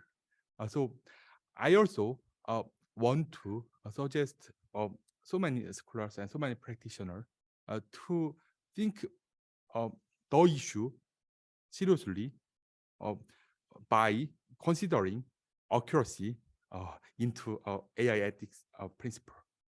Yeah, this is the point. So really thank you for giving me really important question. Yes, very much. Yes, please. if no one else has a question, I've got one. My name's Marcus. I actually work for the university. I interviewed a technician developing automated cars, and he told me that we could make self-driving cars on the roads now. In the United States, it would reduce deaths from 30,000 a year to about 10,000 a year overnight. But humans will not accept 10,000 deaths by a machine. My question is, humans are reasonably good at detecting hallucinations from other humans. So I can guess if you're lying or making something up. But when we get a hallucination from a machine, is the problem we expect the machine to be accurate all the time? And how can we overcome that? Because we have the knowledge to detect hallucinations in humans. How do we shift our understanding to use that skill with machines? Oh, thank you very much, Professor, for good question, because it is need to be considered seriously in this field, because there are so many application fields in AI, right? When we just chat with our chatbot, just chat with our large language model, when the chatbot is in hallucination situation, oh, we are okay. Oh, it's so fun. Oh, it's okay. But when the large language model is adjusted to real self-driving car, it is possible, because already so many papers are considering to use large language model in medical field, right? In a recommendation field, right? So many people already tried to it. When the large language model is used in car area, that is a transportation area, it needs to be more and more seriously than the other field. So the conclusion is very sorry, but very simple. We need to separate so many application field and require different kinds of degree to accuracy to the field, in my opinion, but needed to be studied more. Yes, thank you. So Dr. Karatiana Tairu, and when we do get them online, please correct my pronunciation, is an Indigenous New Zealand Maori from the tribes of Ngāi Ngāti Kahungunu, I'm pretty sure I didn't do that right, who is proactive with the Maori communities. They operate a boutique Maori cultural research and consultancy company called Tairu and Associates Limited. Professional services include Maori ethics with data, robotics, AI, and Maori data sovereignty, so digital and genetic, as well as implementation strategies. So we know that Indigenous data sovereignty. Oh, okay. Perhaps we could just bring them up online. Paraya Tiana, I don't know if you just joined or if you heard all the stuff that I was saying before. Yep, I heard it all. Thanks. Yep. How terrible was my pronunciation? No comment. Okay. I'm not very good with things like that. Perhaps then I'll hand out. Did you have any slides that you wanted us to share? No, thanks. I missed the deadline, so I'll just talk off my notes. Okay, no worries. All right. So yeah, so we've got 15 minutes speaking time and we're going to leave it. I'm sure people have questions, so we want to leave 5 minutes at the end. So please correct all my pronunciation and tell them from the top. Thank you. Thank you. Well, first of all, I just want to relay my acknowledgement and recognition of the Gadigal peoples of the Eora Nation from myself and on behalf of my tribes here in New Zealand, Ngāi Tahu, Ngāti Kahungunu, and Ngāti Toa. I actually thought I had 7 minutes to talk, so this is going to be very brief, but I'm kind of hoping there'll be more questions and that'll be more productive having the questions. So I thought I would start with a bit of a background about the Māori language and some Māori cultural topics, just noting that there's a big difference between Indigenous peoples of New Zealand and Indigenous peoples of Australia. So so I'll start with the background information first. So some background information for the Māori language. So basically ever since New Zealand was colonized by the British, there's been numerous legislation and government-led assimilation practices to essentially wipe out the Māori language, to make sure we don't speak the Māori language. So statistically, we've gone from the late 1800s, where all Māori spoke Māori as their first language, to 1950, there was only 5% of people could speak fluent Māori. And today in 2022, I think it's about 18%, 19% of Māori can speak fluent Māori. And there's other, significantly more people have a basic understanding of Māori language. So in New Zealand, the Māori language is actually recognised as a national treasure, and it's protected by 2 constitutional documents. In particular, we have a constitutional document called Te Tiriti o Waitangi, 1840, or the English name is the Treaty of Waitangi. So that's an agreement between the Crown and Māori.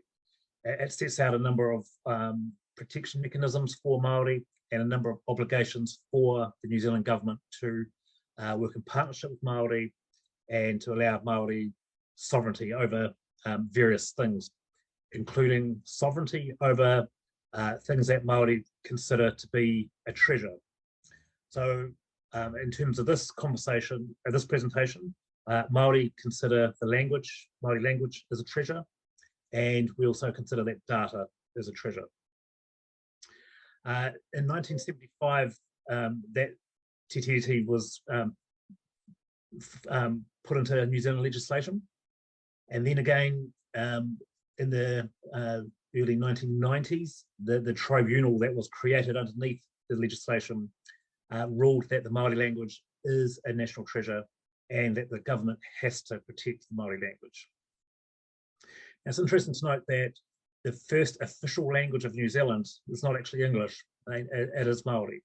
And we always have sign language as another official language.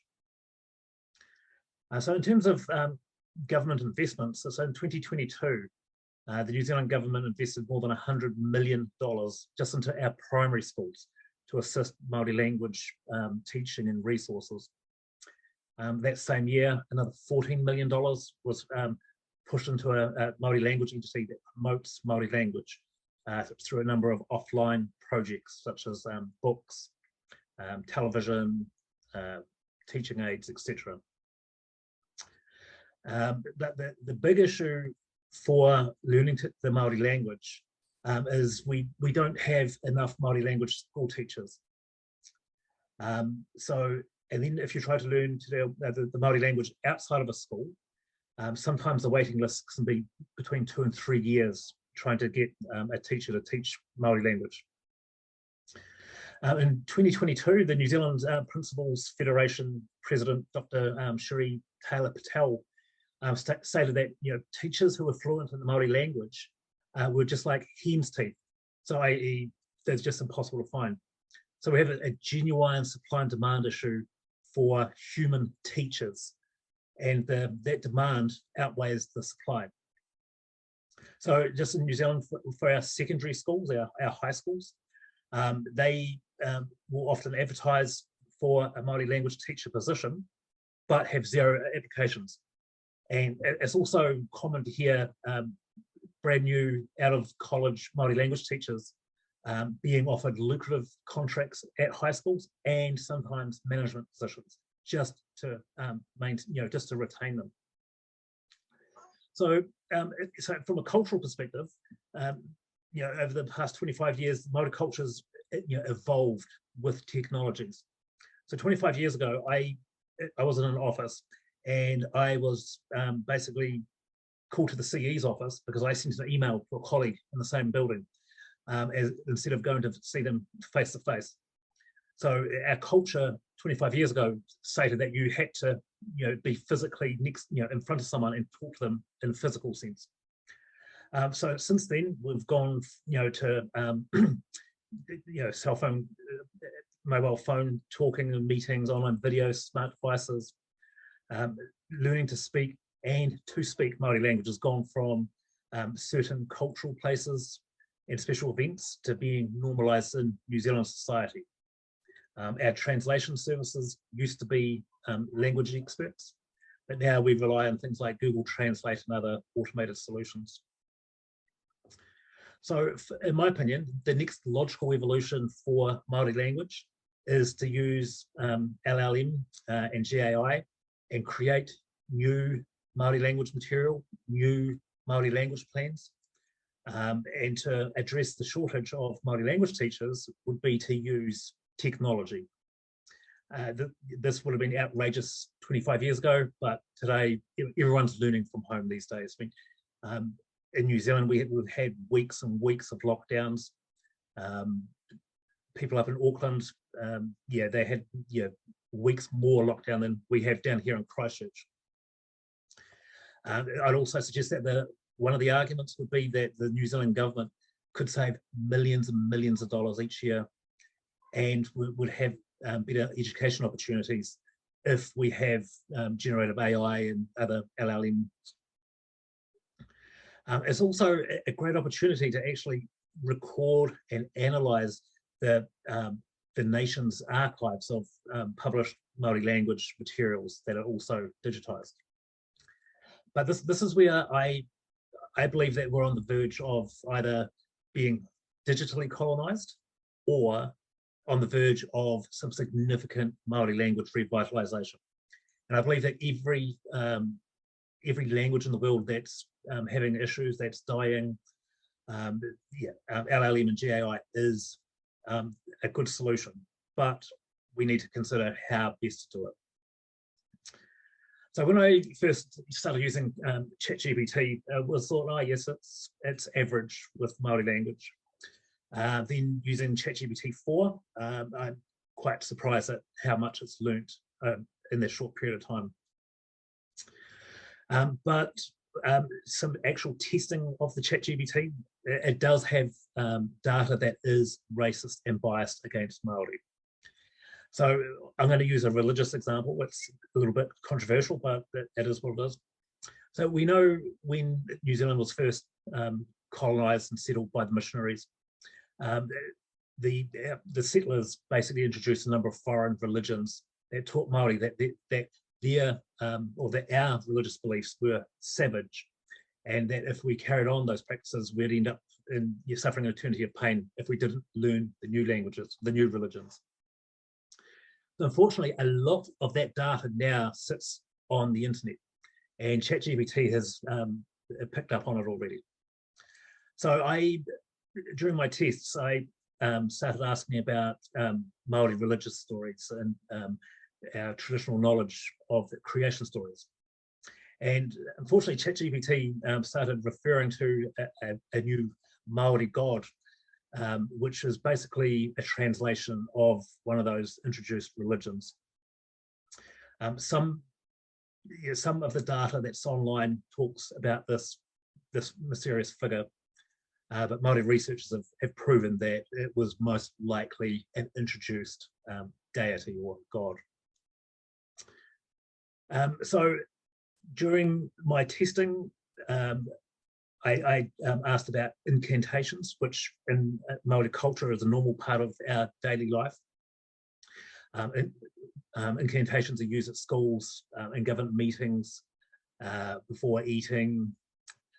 So I asked the ChatGPT to write me an incantation in Māori to basically write, to bless the food I was about to eat.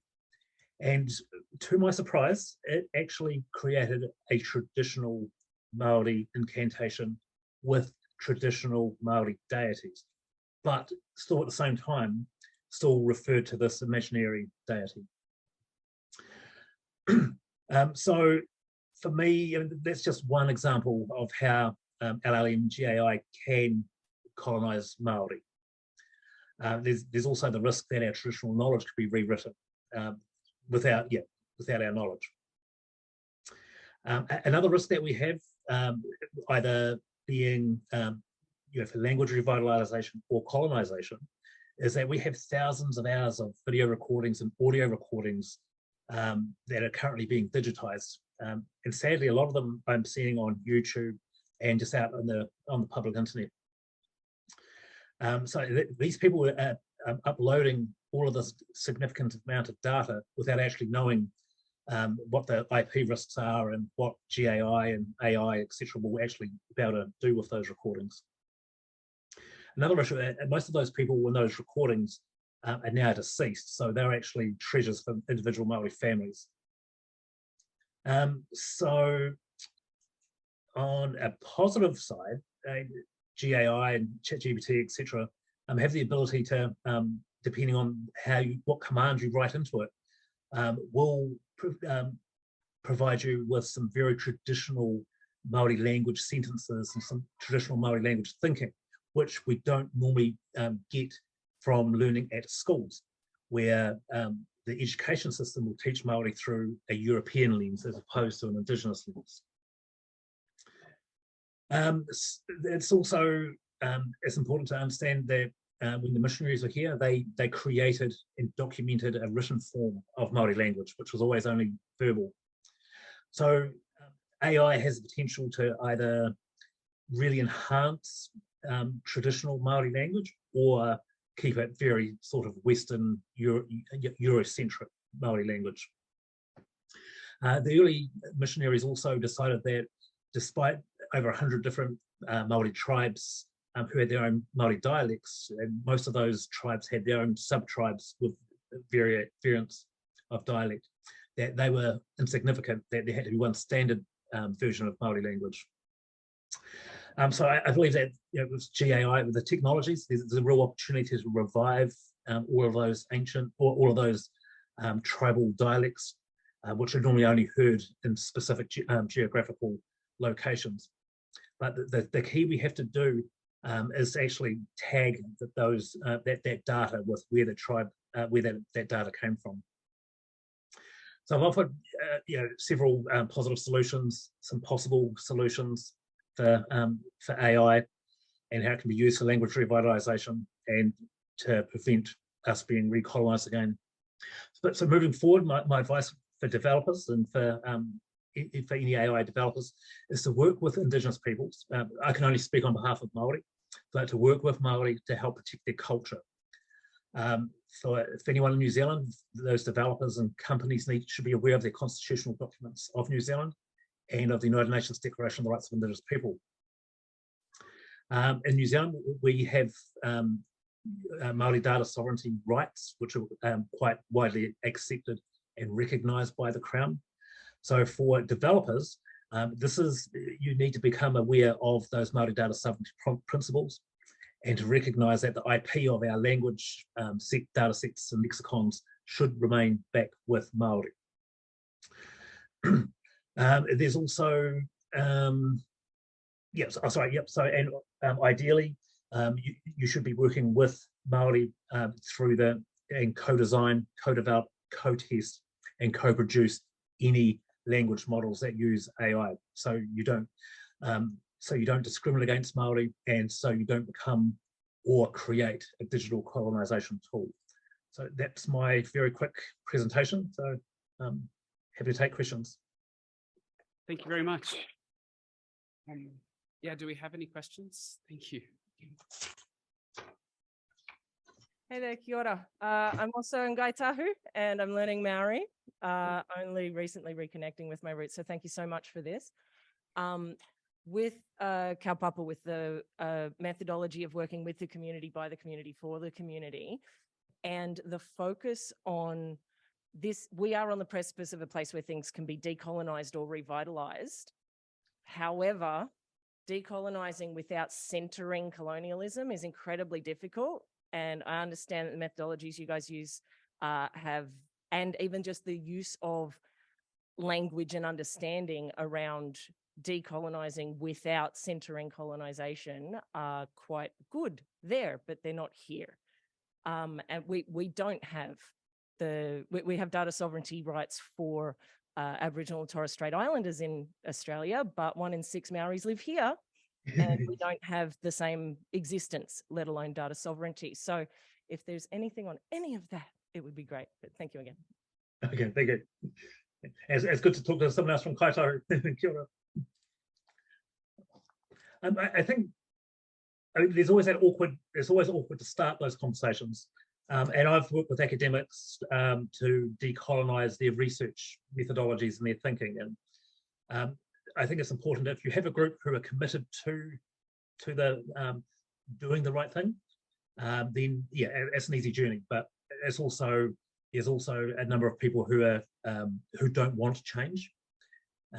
But then, yeah, those who do want change, sometimes it's very confronting for them, not knowing what they didn't know or what, learning about unconscious bias. So I think, yeah, there's lots of lessons that can be learned there.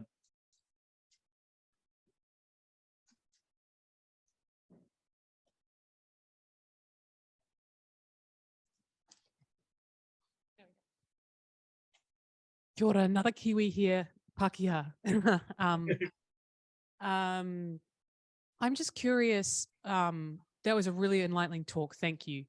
I'm curious about how you would compare the advantages of large language models to, say, the idea of having like Zoom connections to connect people with Māori language speakers, Te Reo speakers, and why you would prefer, say, a large language model over a remote connection with a human speaker.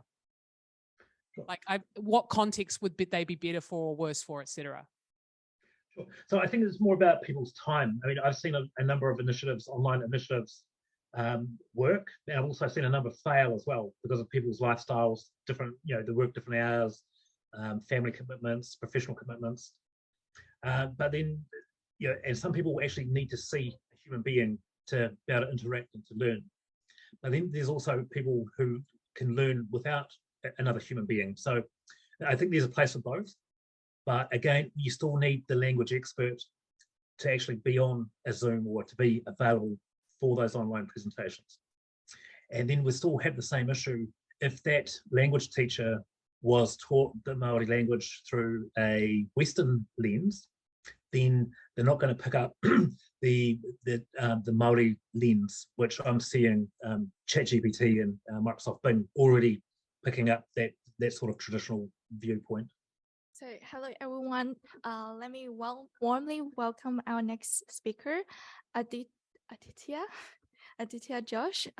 Aditya is a NLP specialist. He worked as a data scientist in the AI platform services team at Seek. So in 2018, Aditya received his PhD and started his journey in these magnificent areas. Welcome, Aditya. Before I begin, I'd like to acknowledge the traditional owners of the land we are meeting on today and pay my respect to the elders past and present. My name is Aditya. I am a data scientist at Seek, data scientist by day and NLP researcher by night. And what you're about to hear is one such hobby project that I did when I heard about the call for submissions to ChatLLM.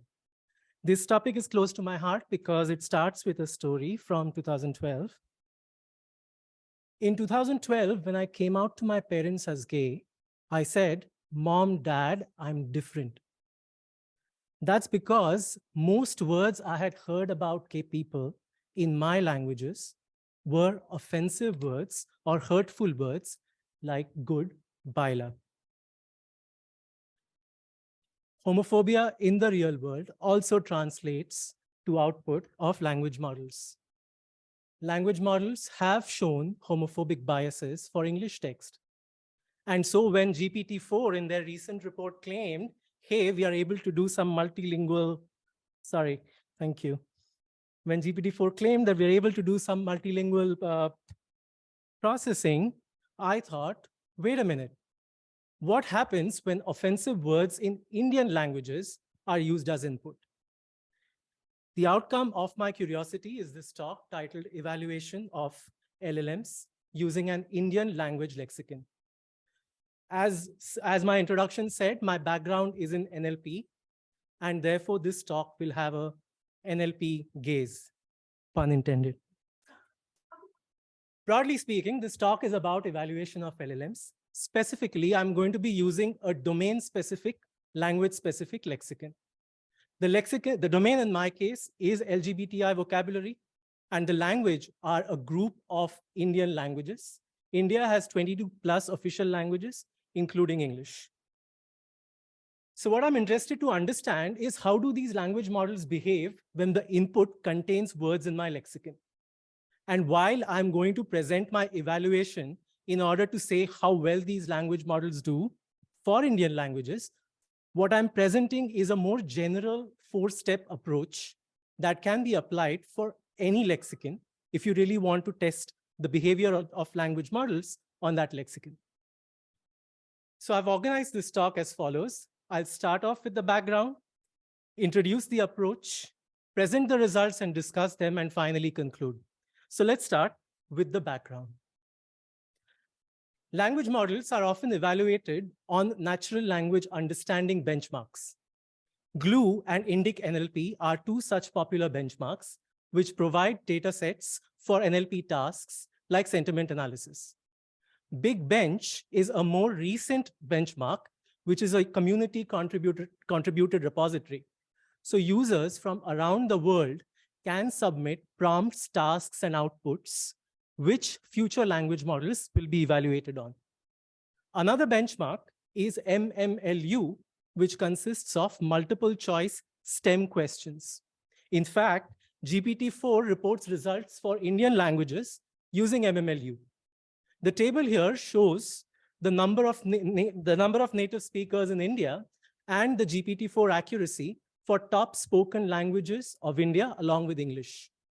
The idea here is that GPT-4 does make at least a baseline claim about understanding some of these languages.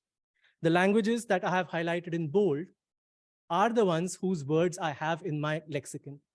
So now that GPT-4 has claimed some performance on them, I'm really interested to understand how well does it do in understanding LGBTI words in Indian languages.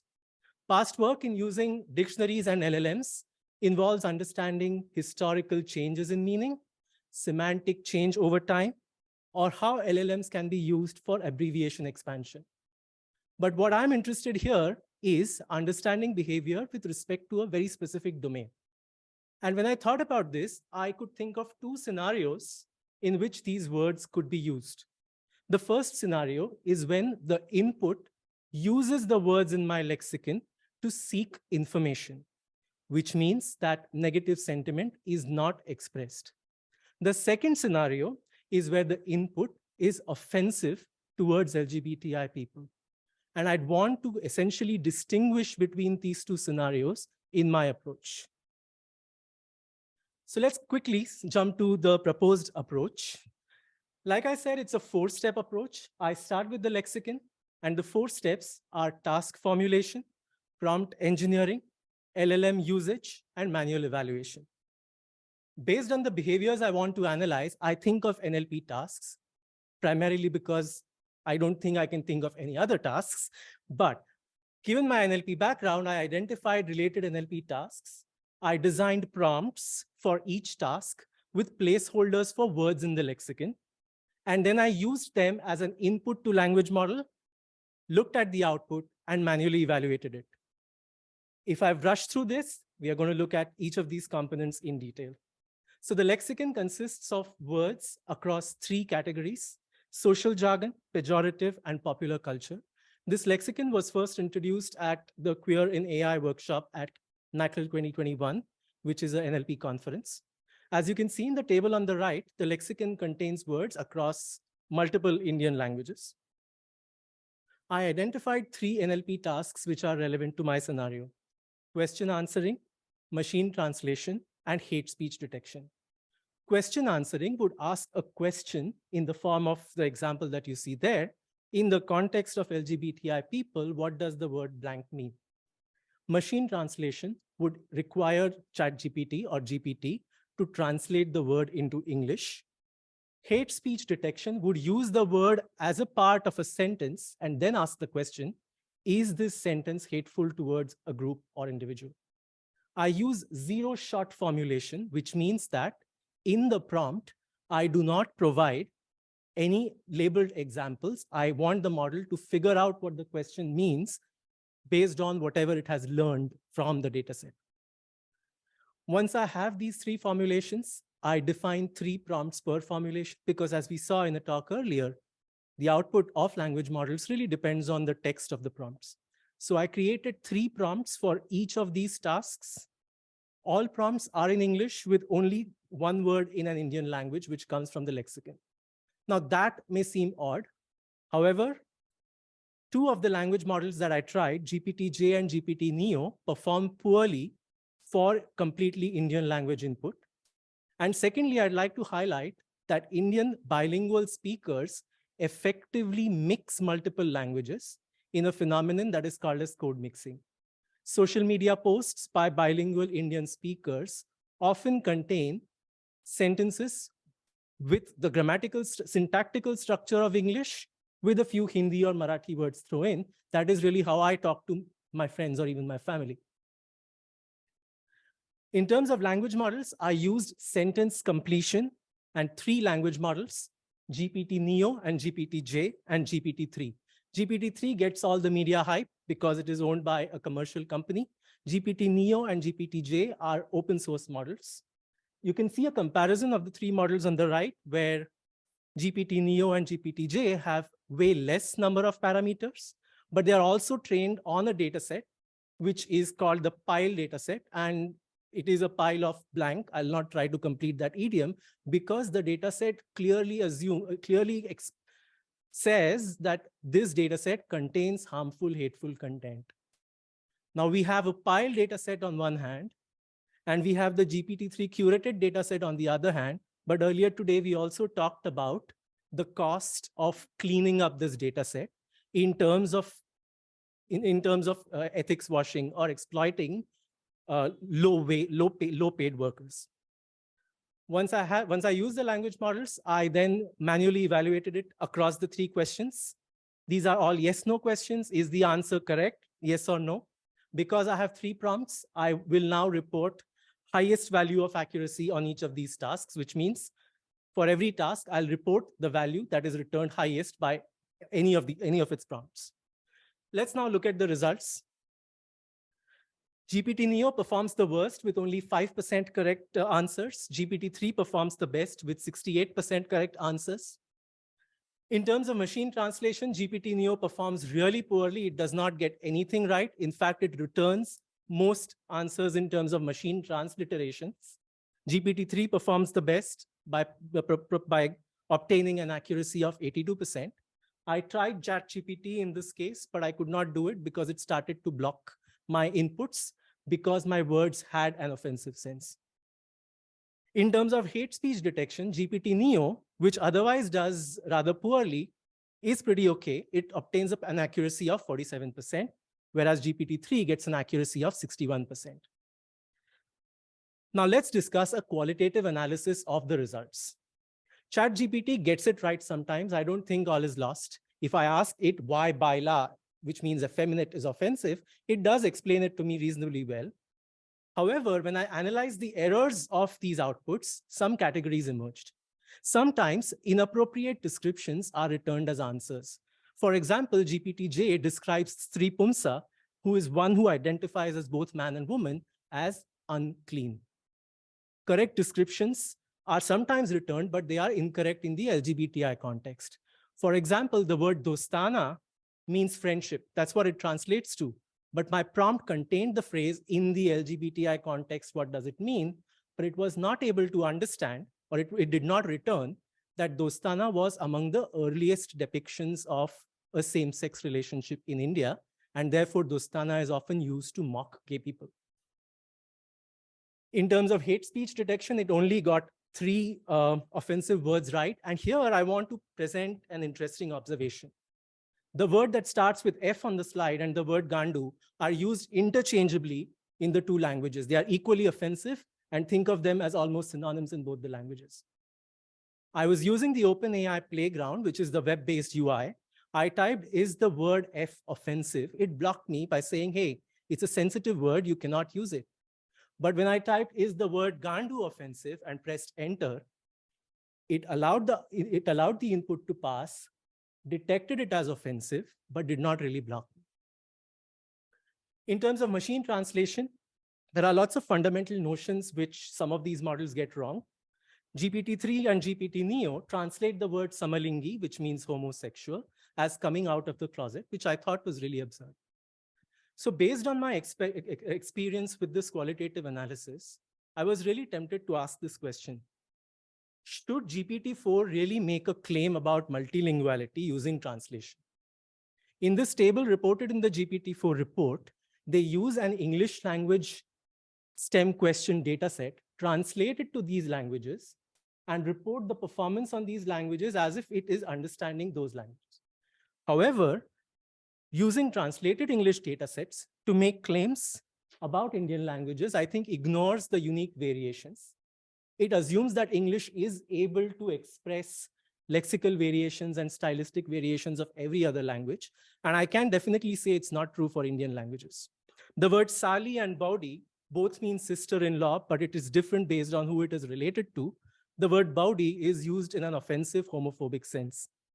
An interesting word is sweet in English has two translations in Hindi based on whether it is used for an animate or inanimate object. One of them is offensive when used towards a gay person. So in conclusion, I talked about how LLMs can be evaluated using a lexicon. I evaluated the performance of 3 LLMs via 3 NLP task formulations using an LGBTI lexicon. The best case accuracy was 61 to 82%, and the qualitative analysis showed that they exhibit inadequate contextual interpretation of offensive words. So what takeaway do I have for all of you? Translation may not be a good choice to evaluate the multilingual ability of LLMs. And although this work was about Indian language lexicon of LGBTI vocabulary, I think this idea of formulating expected behaviors as NLP tasks and examining the output of LLMs is a very general approach. I'd really like to know how it works for other languages and other kinds of lexicons. That's it from me. Thank you.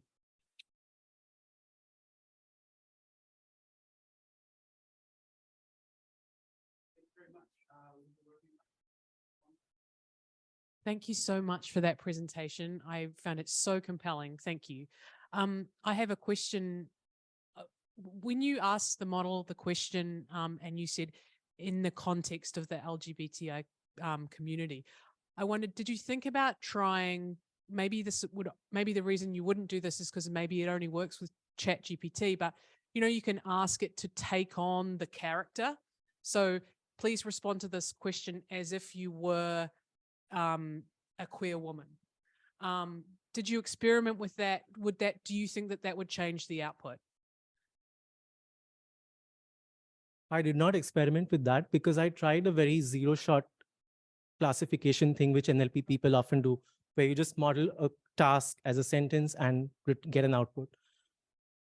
I think I would expect ChatGPT to take on these personas, but I'm really not sure how well it will perform for languages other than English.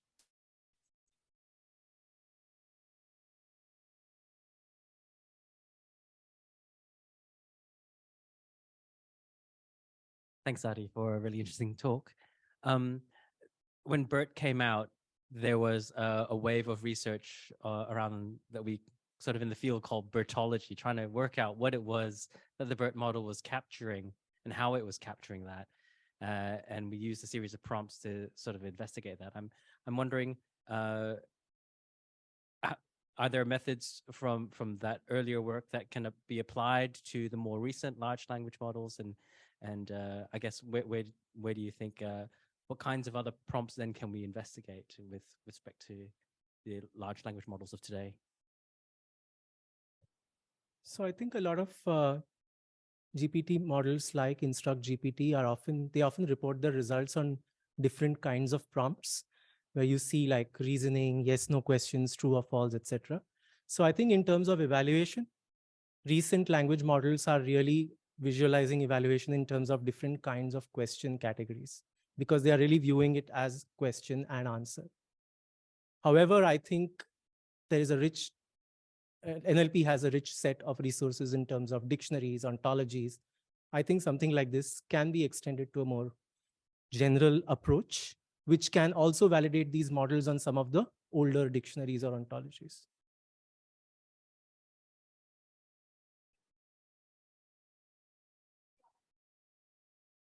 Thank you. That was an awesome talk. I was just wondering, like, there are words used in English now that have either reclaimed homophobic slurs, or there are words that are inclusive and playful and respectful that can be used interchangeably by queer people and not by queer people.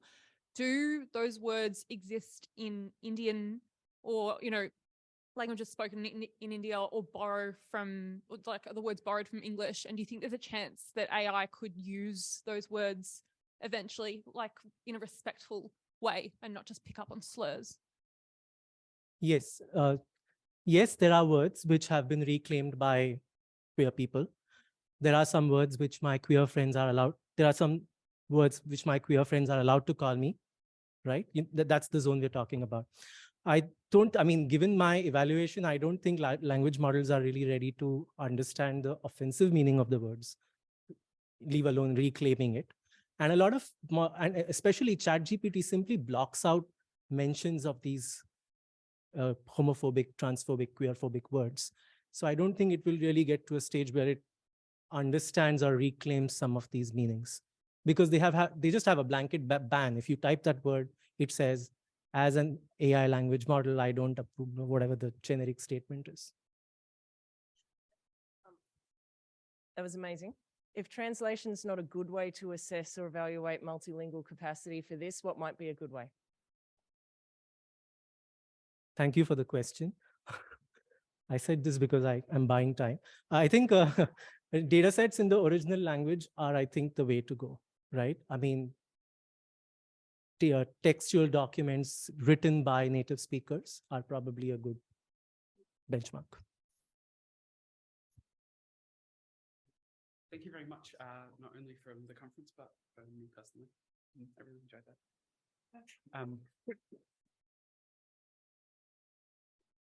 We have a 5-minute or perhaps almost 0-minute break, but we'll be back really soon with some workshops. Thank you.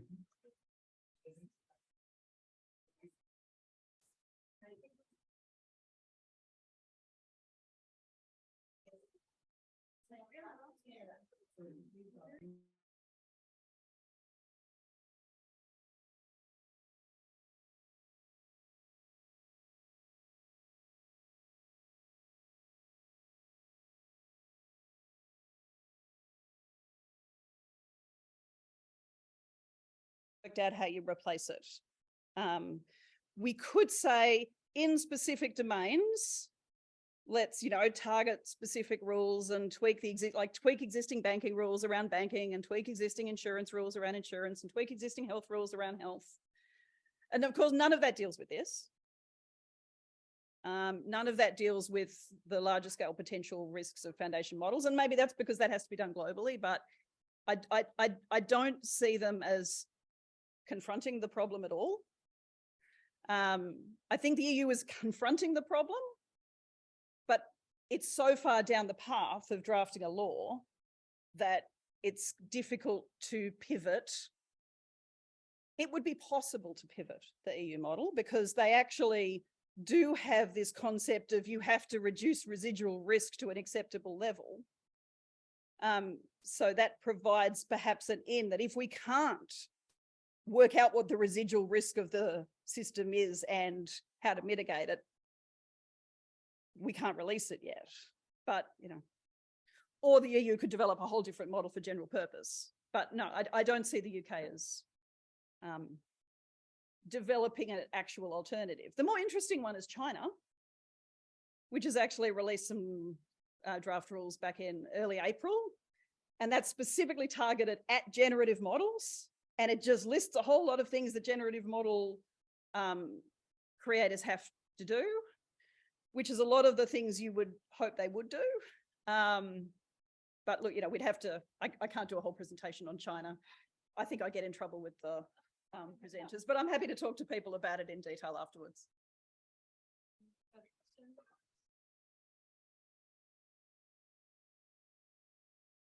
Thanks.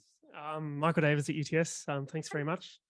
I was interested in maybe the contrast with the regulation of disinformation in the EU, which seems to be, they've set up digital media observatories essentially, to monitor disinformation risks.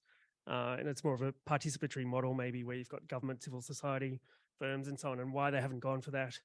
I think I think that's really interesting, because the other potential interesting model is a kind of platform model. The EU has spent the last 3, 4, 5 years working on, Digital Services Act, Digital Markets Act, this, Digital Markets and Copyright, this whole regulatory system around how we manage platforms.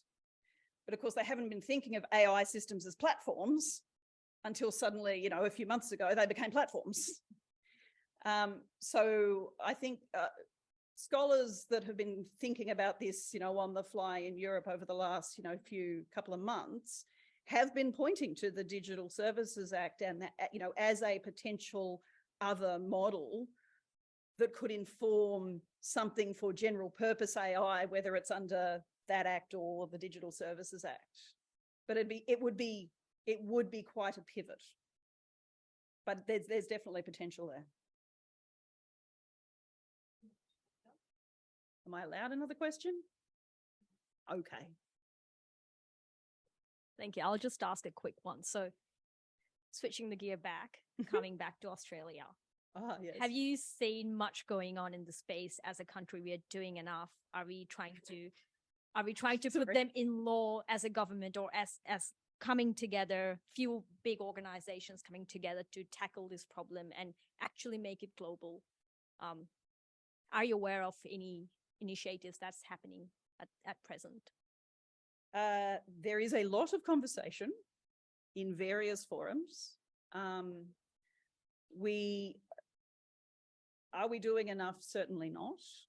Do we need to be having this conversation about how we as a country fit into this system of regulation and regulatory models that's developing at the moment? It is beyond time to have that conversation. And I know that there are people in government thinking about it, but I haven't seen anything from them that indicates as yet a direction they intend to take. The previous government took a sort of, we'll just tweak laws where we need to and have these sort of overarching AI ethical principles, which is kind of what everyone was doing about, 7 years ago. The new government, as far as I can see publicly, hasn't yet decided where it wants to go. Well, and that's the problem. We're so far behind on so many things, right? Privacy, definitely. Like the data governance, we haven't yet decided what our rules are. And the problem is that will probably take another year, year and a half. Unfortunately, we have to have these conversations together, Toby, but we're not. Anyway. Again, Kimberly. So now I'd like to welcome David Chung, who is a PhD student at CSIRO's Data 61 and Australian National University. David's research focuses on understanding the implications of AI systems. Please welcome David. Thank you. It's great to have a talk today. And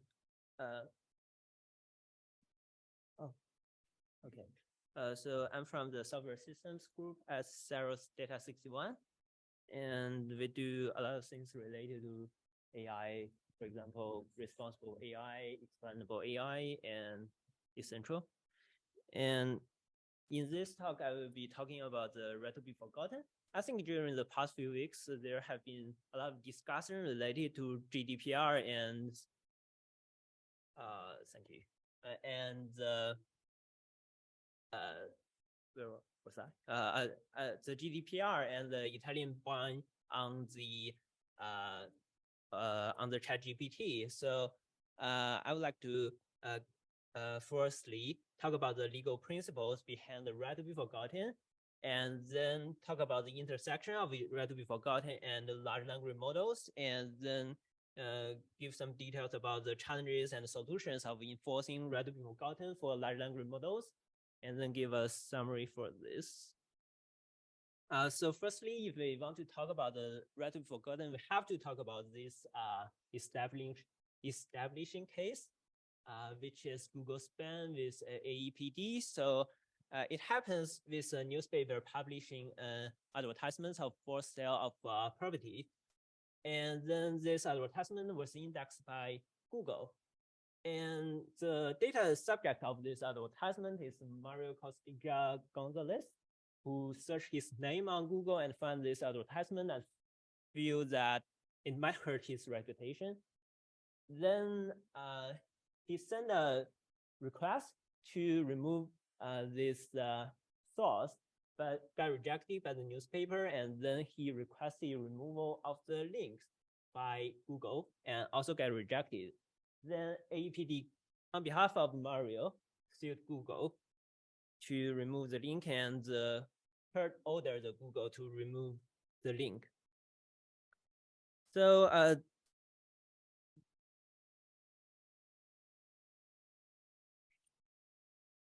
okay, thank you. Oh, cool. So there are a few things I found interesting related to court ruling. So first one is privacy. The ruling cites Article 7 of European Union Data Protection Directive, which is outdated and replaced by the GDPR. It says like the respect for private and family life. It explicitly mentioned that under the situation that in modern society, search engines play a role that renders the information ubiquitous. Yeah, I find this is also relevant to large language models because we know that large language models, for example, ChatGPT, is the fastest application in the human history that gained 100 million users, active monthly users. So more or less, it plays a vital role in modern society and also render the information everywhere. And the court ruling also cites the legitimacy. So it says like the legitimate interest of original sources, in this case is newspaper, do not provide a legitimate ground for the indexing of information by search engines, which should be considered as a data controller instead of an intermediary. So this is similar for large language models, because we know that large language models are also trained on the data from the internet, and those data are published with a legitimate interest. However, with this ruling, we can find that it does not provide a legitimate ground for example, OpenAI or other companies to use this data to train their model in a different purpose. And the court ruling also cites the links between names and results. So it says upon request, the data controller should delete the result following the querying of individual's name. So it explicitly mentions the querying of the individual's name. And it also says about the balancing of interest. So it says the data controller must erase the data upon request of data subject, unless the retention could be justified by the public interest, for example, for the research purposes. Okay, so this case was very significant. As a result, Google published an online form for right to be forgotten. However, in this form, we can find that it is only for delisting results following the search of individual names. And for example, if I search, for example, my name and find something bad about me, then I can request the delisting of this link. However, if I search something bad and then find my name, I cannot delete that. And Google also published a paper on right to be forgotten. It says like it processed over 300 million requests in relation, 3 million, not 100, 3 million requests in relation to right to be forgotten during 5 years. So we can see that right to be forgotten was very effective. And moreover, the law also evolved. So since the European Union Data Protection Directive was replaced by GDPR in 2018, the law actually got expanded. It used to be based on established by a case, and now it is made as a statutory law. And GDPR explicitly defined the right to be forgotten as the right to erasure, together with right of access and right to rectification. And moreover, what I have mentioned that right to be forgotten only allows the deletion of data following the querying of names. But with this law, it can delete several types of data. For example, personal data if no longer necessary, consent-based data if consent withdrawn, or data processed for direct marketing purposes, or data processed based on the justification of a legitimate interest if interests are overridden. So the law got expanded. You can find nowadays a lot of people are comparing right to be forgotten, comparing large language models and search engines and say like ChatGPT are gonna replace Google, this sort of things. Actually, we can find that large language models are made search engine like in many ways. I'm not saying like they are the same. I'm also not saying like right to be forgotten only applied in search engine like things. I'm just saying they are similar in some ways. So one is large language models are trained on information from the internet. So search engine also crawling the internet. So there's a big overlap between the data used to train large language models and data crawled by the search engines.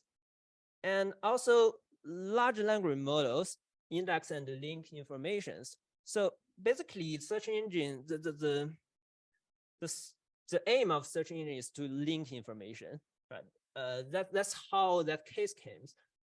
And also large language model also links the relation between data. So they are similar in this way. And also people use large language model to access information. So nowadays people ask ChatGPT about their problem, get some answer, get some knowledge from ChatGPT. Yeah, they are using it like search engines, and also large language models are embedded into search engines. For example, Microsoft Bing. So all this made large language models similar to Google, to search engines in some ways. However, they are actually different.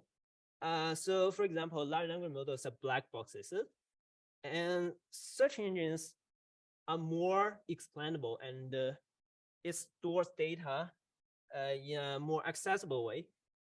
However, large language models is less explainable because it uses neural networks and memorizes data in ways. Also, we know that search engines uses algorithms like PageRank to link data, and it is trained to give correct information. However, large language models are not. Large language models are trained to predict language.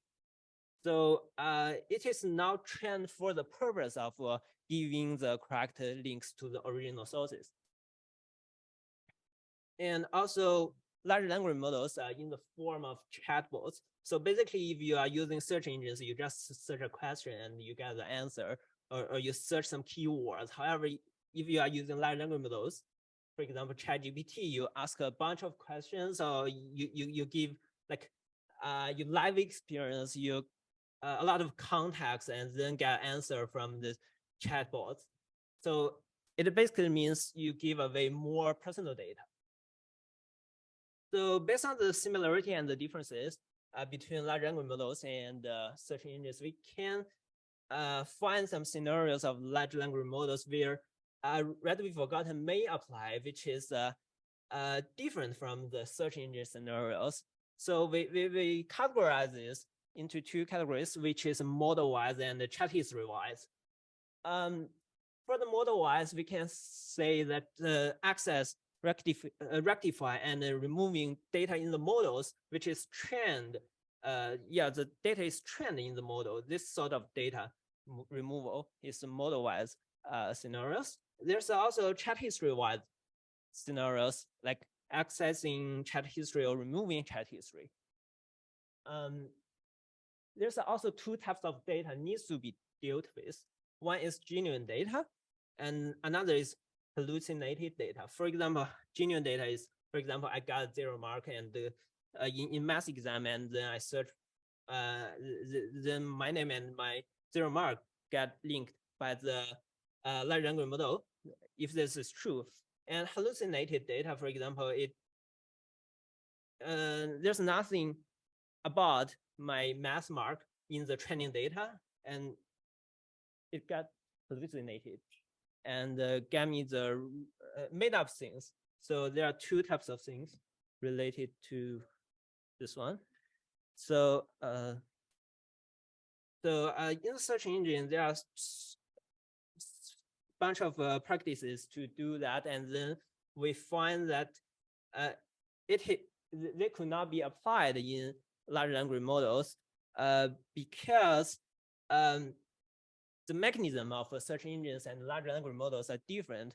So and also if in the search engine you can just crawl the internet for some links, but for large language models you have to retrain it, and it is very costly, and also that does not prevent hallucinations.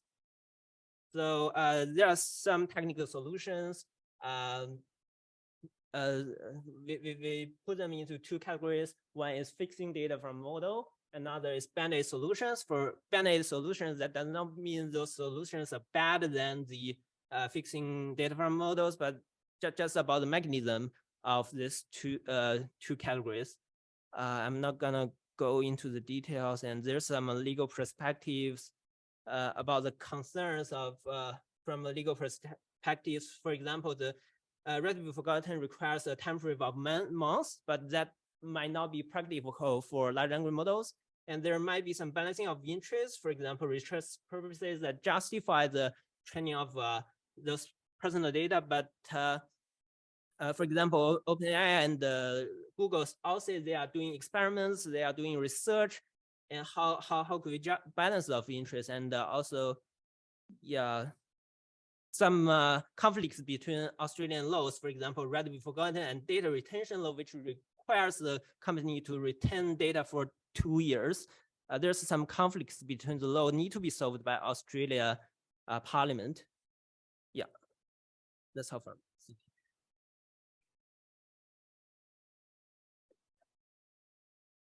Thank you very much. We have time for one question if anyone would like to ask anything. Okay, thank you very much for your time. Now we're moving on to an online lecture. Rapistili. Yes. Yes, I'm here. Hello, everyone. Hello. Jada is the principal ethicist at Hugging Face and a final year PhD candidate at the Sorbonne University. Jada is a researcher in philosophy, specializing in ethics applied to conversational AI systems. Please join me in welcoming Jada. Thank you. Thank you for the presentation. Hello, everyone. Yeah, so today we're briefly going to talk about large language models in search engines. So I'm going to explain a few benefits and how to address ethics. So a few recommendations, and yeah, so I hope you have a few questions and we have the time to answer some questions.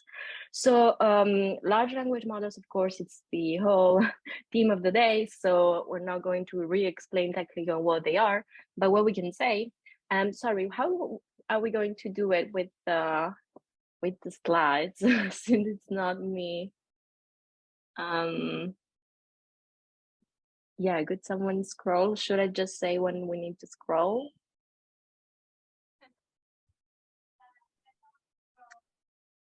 Thank you. So we all know that they are permitting many services and products and on an astonishing rate. So everything is going super fast. That's no surprise for anyone. And what I suggest we do is that we should apply specific, especially from an ethics perspective, specific analysis that should be addressed for each use of large language models. So this is why today we're just focusing on large language models within search engines. And so today, as I said, we're going to see how to balance benefits and ethical concerns, knowing that, of course, there are both. So it's not black or white, but it's more like a really gray area. So it's interesting to kind of analyze and balancing the two of them. So today, down please, we're just going to talk about Bing, since it's the search engine with an LLM that I have access to.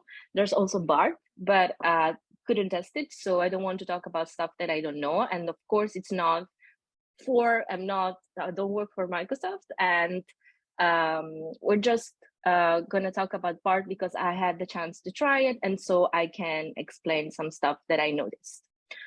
So this is the home page, and as you can see, it's like a usual interface where we can ask questions, we can get some examples, and what's most interesting, if we can go just down, is that it wasn't there at the very beginning, but now Bing has different, maybe we can call them personas.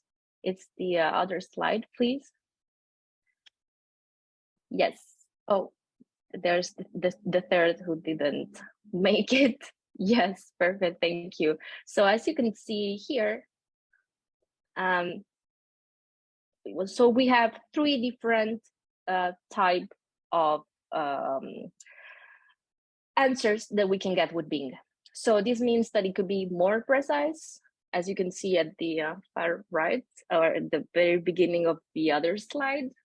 It means that when we're going to prompt with a question, it's going to give us a very precise answer. And what's most interesting is that when it doesn't know some information, it's just going to say, I didn't find enough information, so I'm sorry, I can give you an answer. And that's very interesting because it didn't exist at the very beginning when they launched the product, but it became interesting. Why? Because of course we don't want to get what it's the so-called hallucinations or made up answers, especially when we are looking for specific information or we are prompted with a very specific question.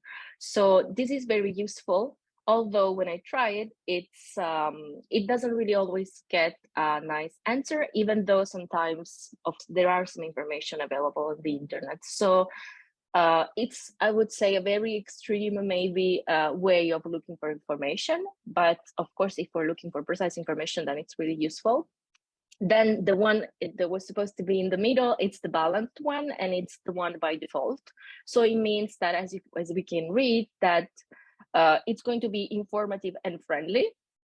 So it's going to be more less straightforward compared to the other persona.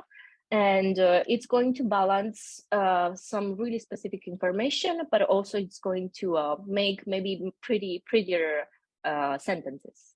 And then my favorite, even though it's not the very best for specific information, it's the creative persona. So creative, it's really, as we can see, imaginative.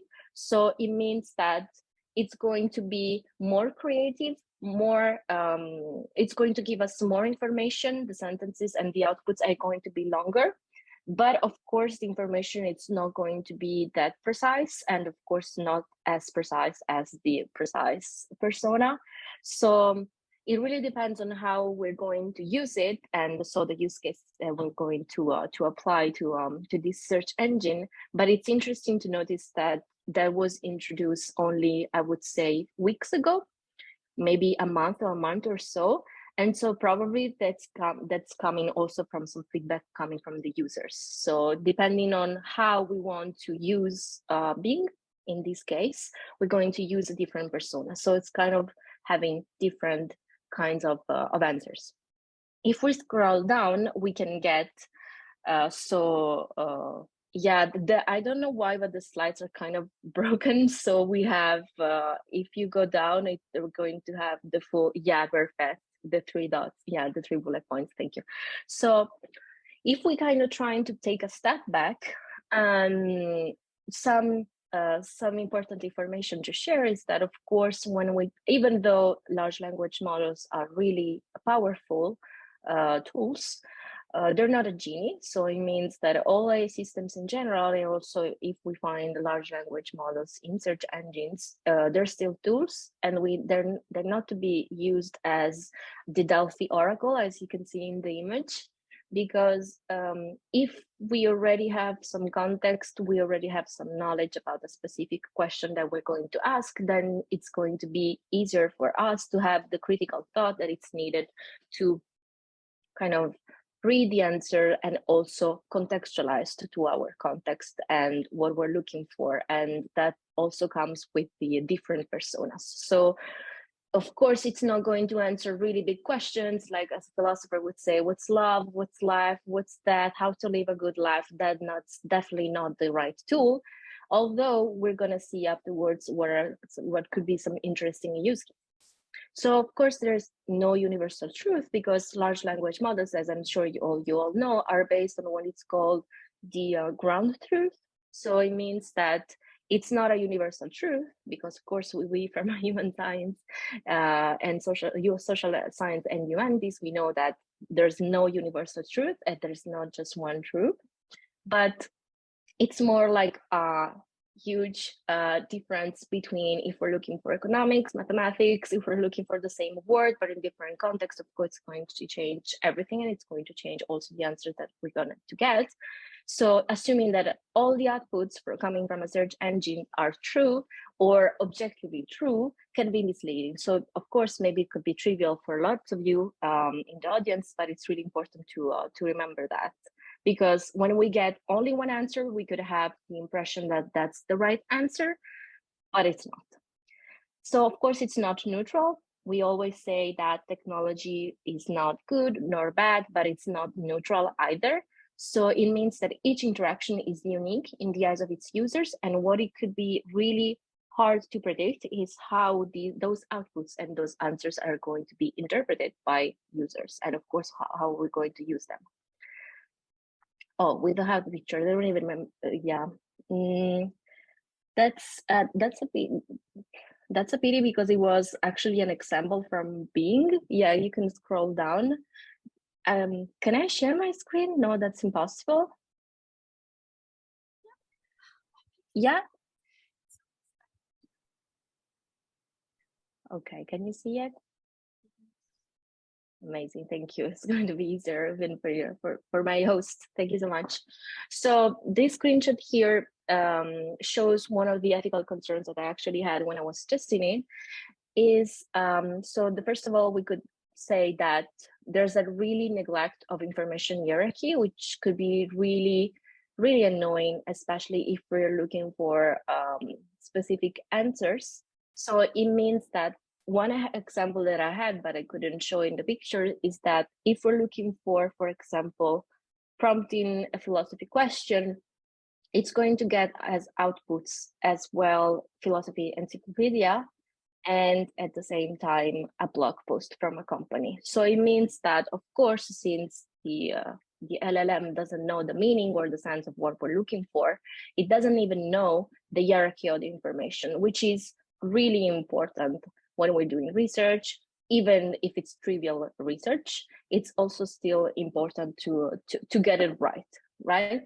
And so popular content, especially what could be SEO optimized, it risks to eclipse reliable sources. And of course, the information are not going to be at the same level, at the same hierarchy. So mixing up a blog post and a philosophy encyclopedia, of course, is going to be problematic.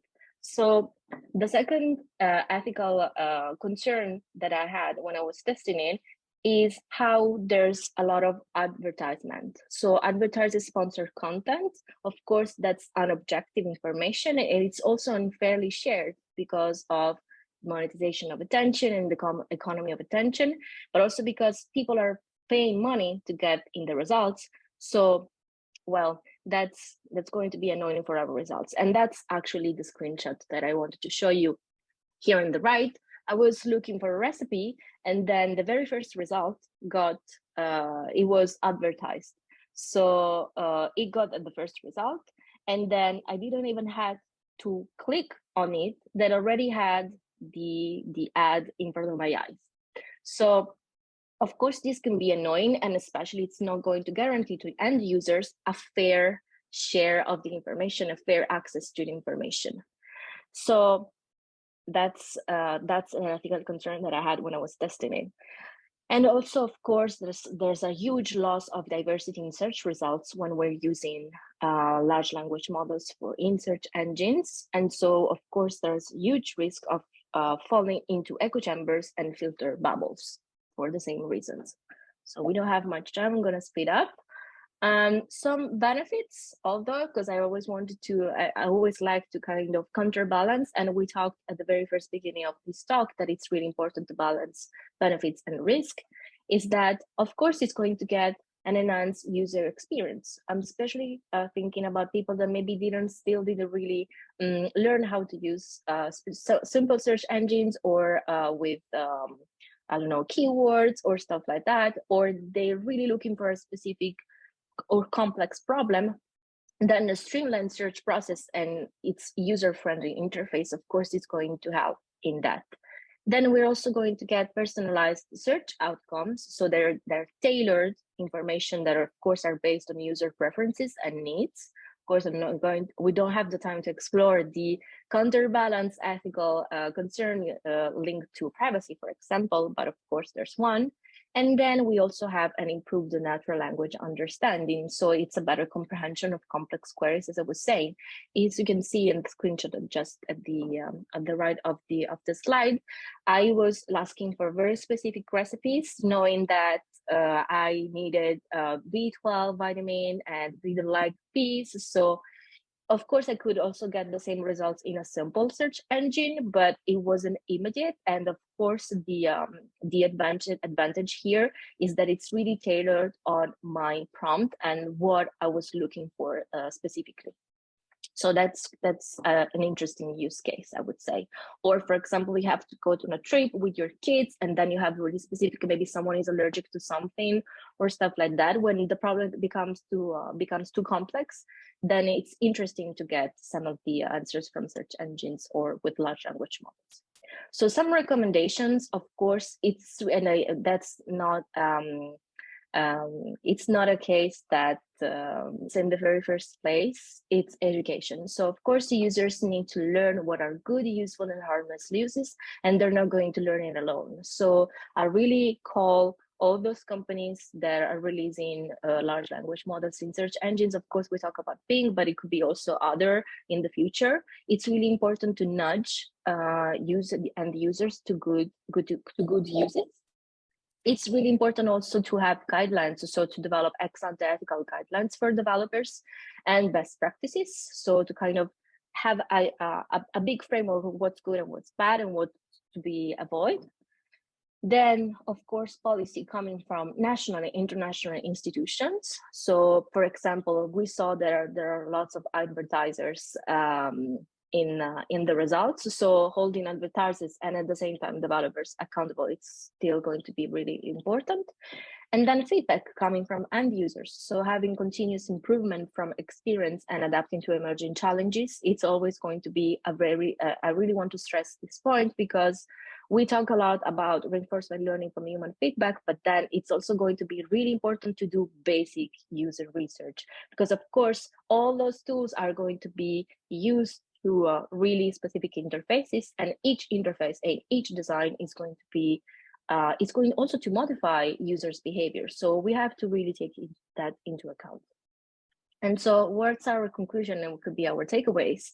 That of course we need to adapt our ethical analysis to the AI system use case application that we use and that we're analyzing, because each use case has, as we were saying at the very beginning, its benefits, but also its risks. Then of course machines need to adapt to humans and not vice versa. So meaning that as we were saying, it's really important to do more user research and UX and UI research to see how those tools are really used in the nature over there, so with real users. And since humans are unpredictable, it's really hard to predict how the machine outputs are going to be interpreted, contextualized, and what kind of projections all the users are going to make on those ones. Thank you very much. I think I've got 15 minutes tops. If you have questions, I don't know if we have time. Thank you, Gaida. Jada, yeah, thank you. Is there any questions for this presentation? Okay. Hey, Jada, it's Beck. How are you? Hey, hi. Yeah. I'm good. How are you? Yay. Yeah, I'm So here. good to see you.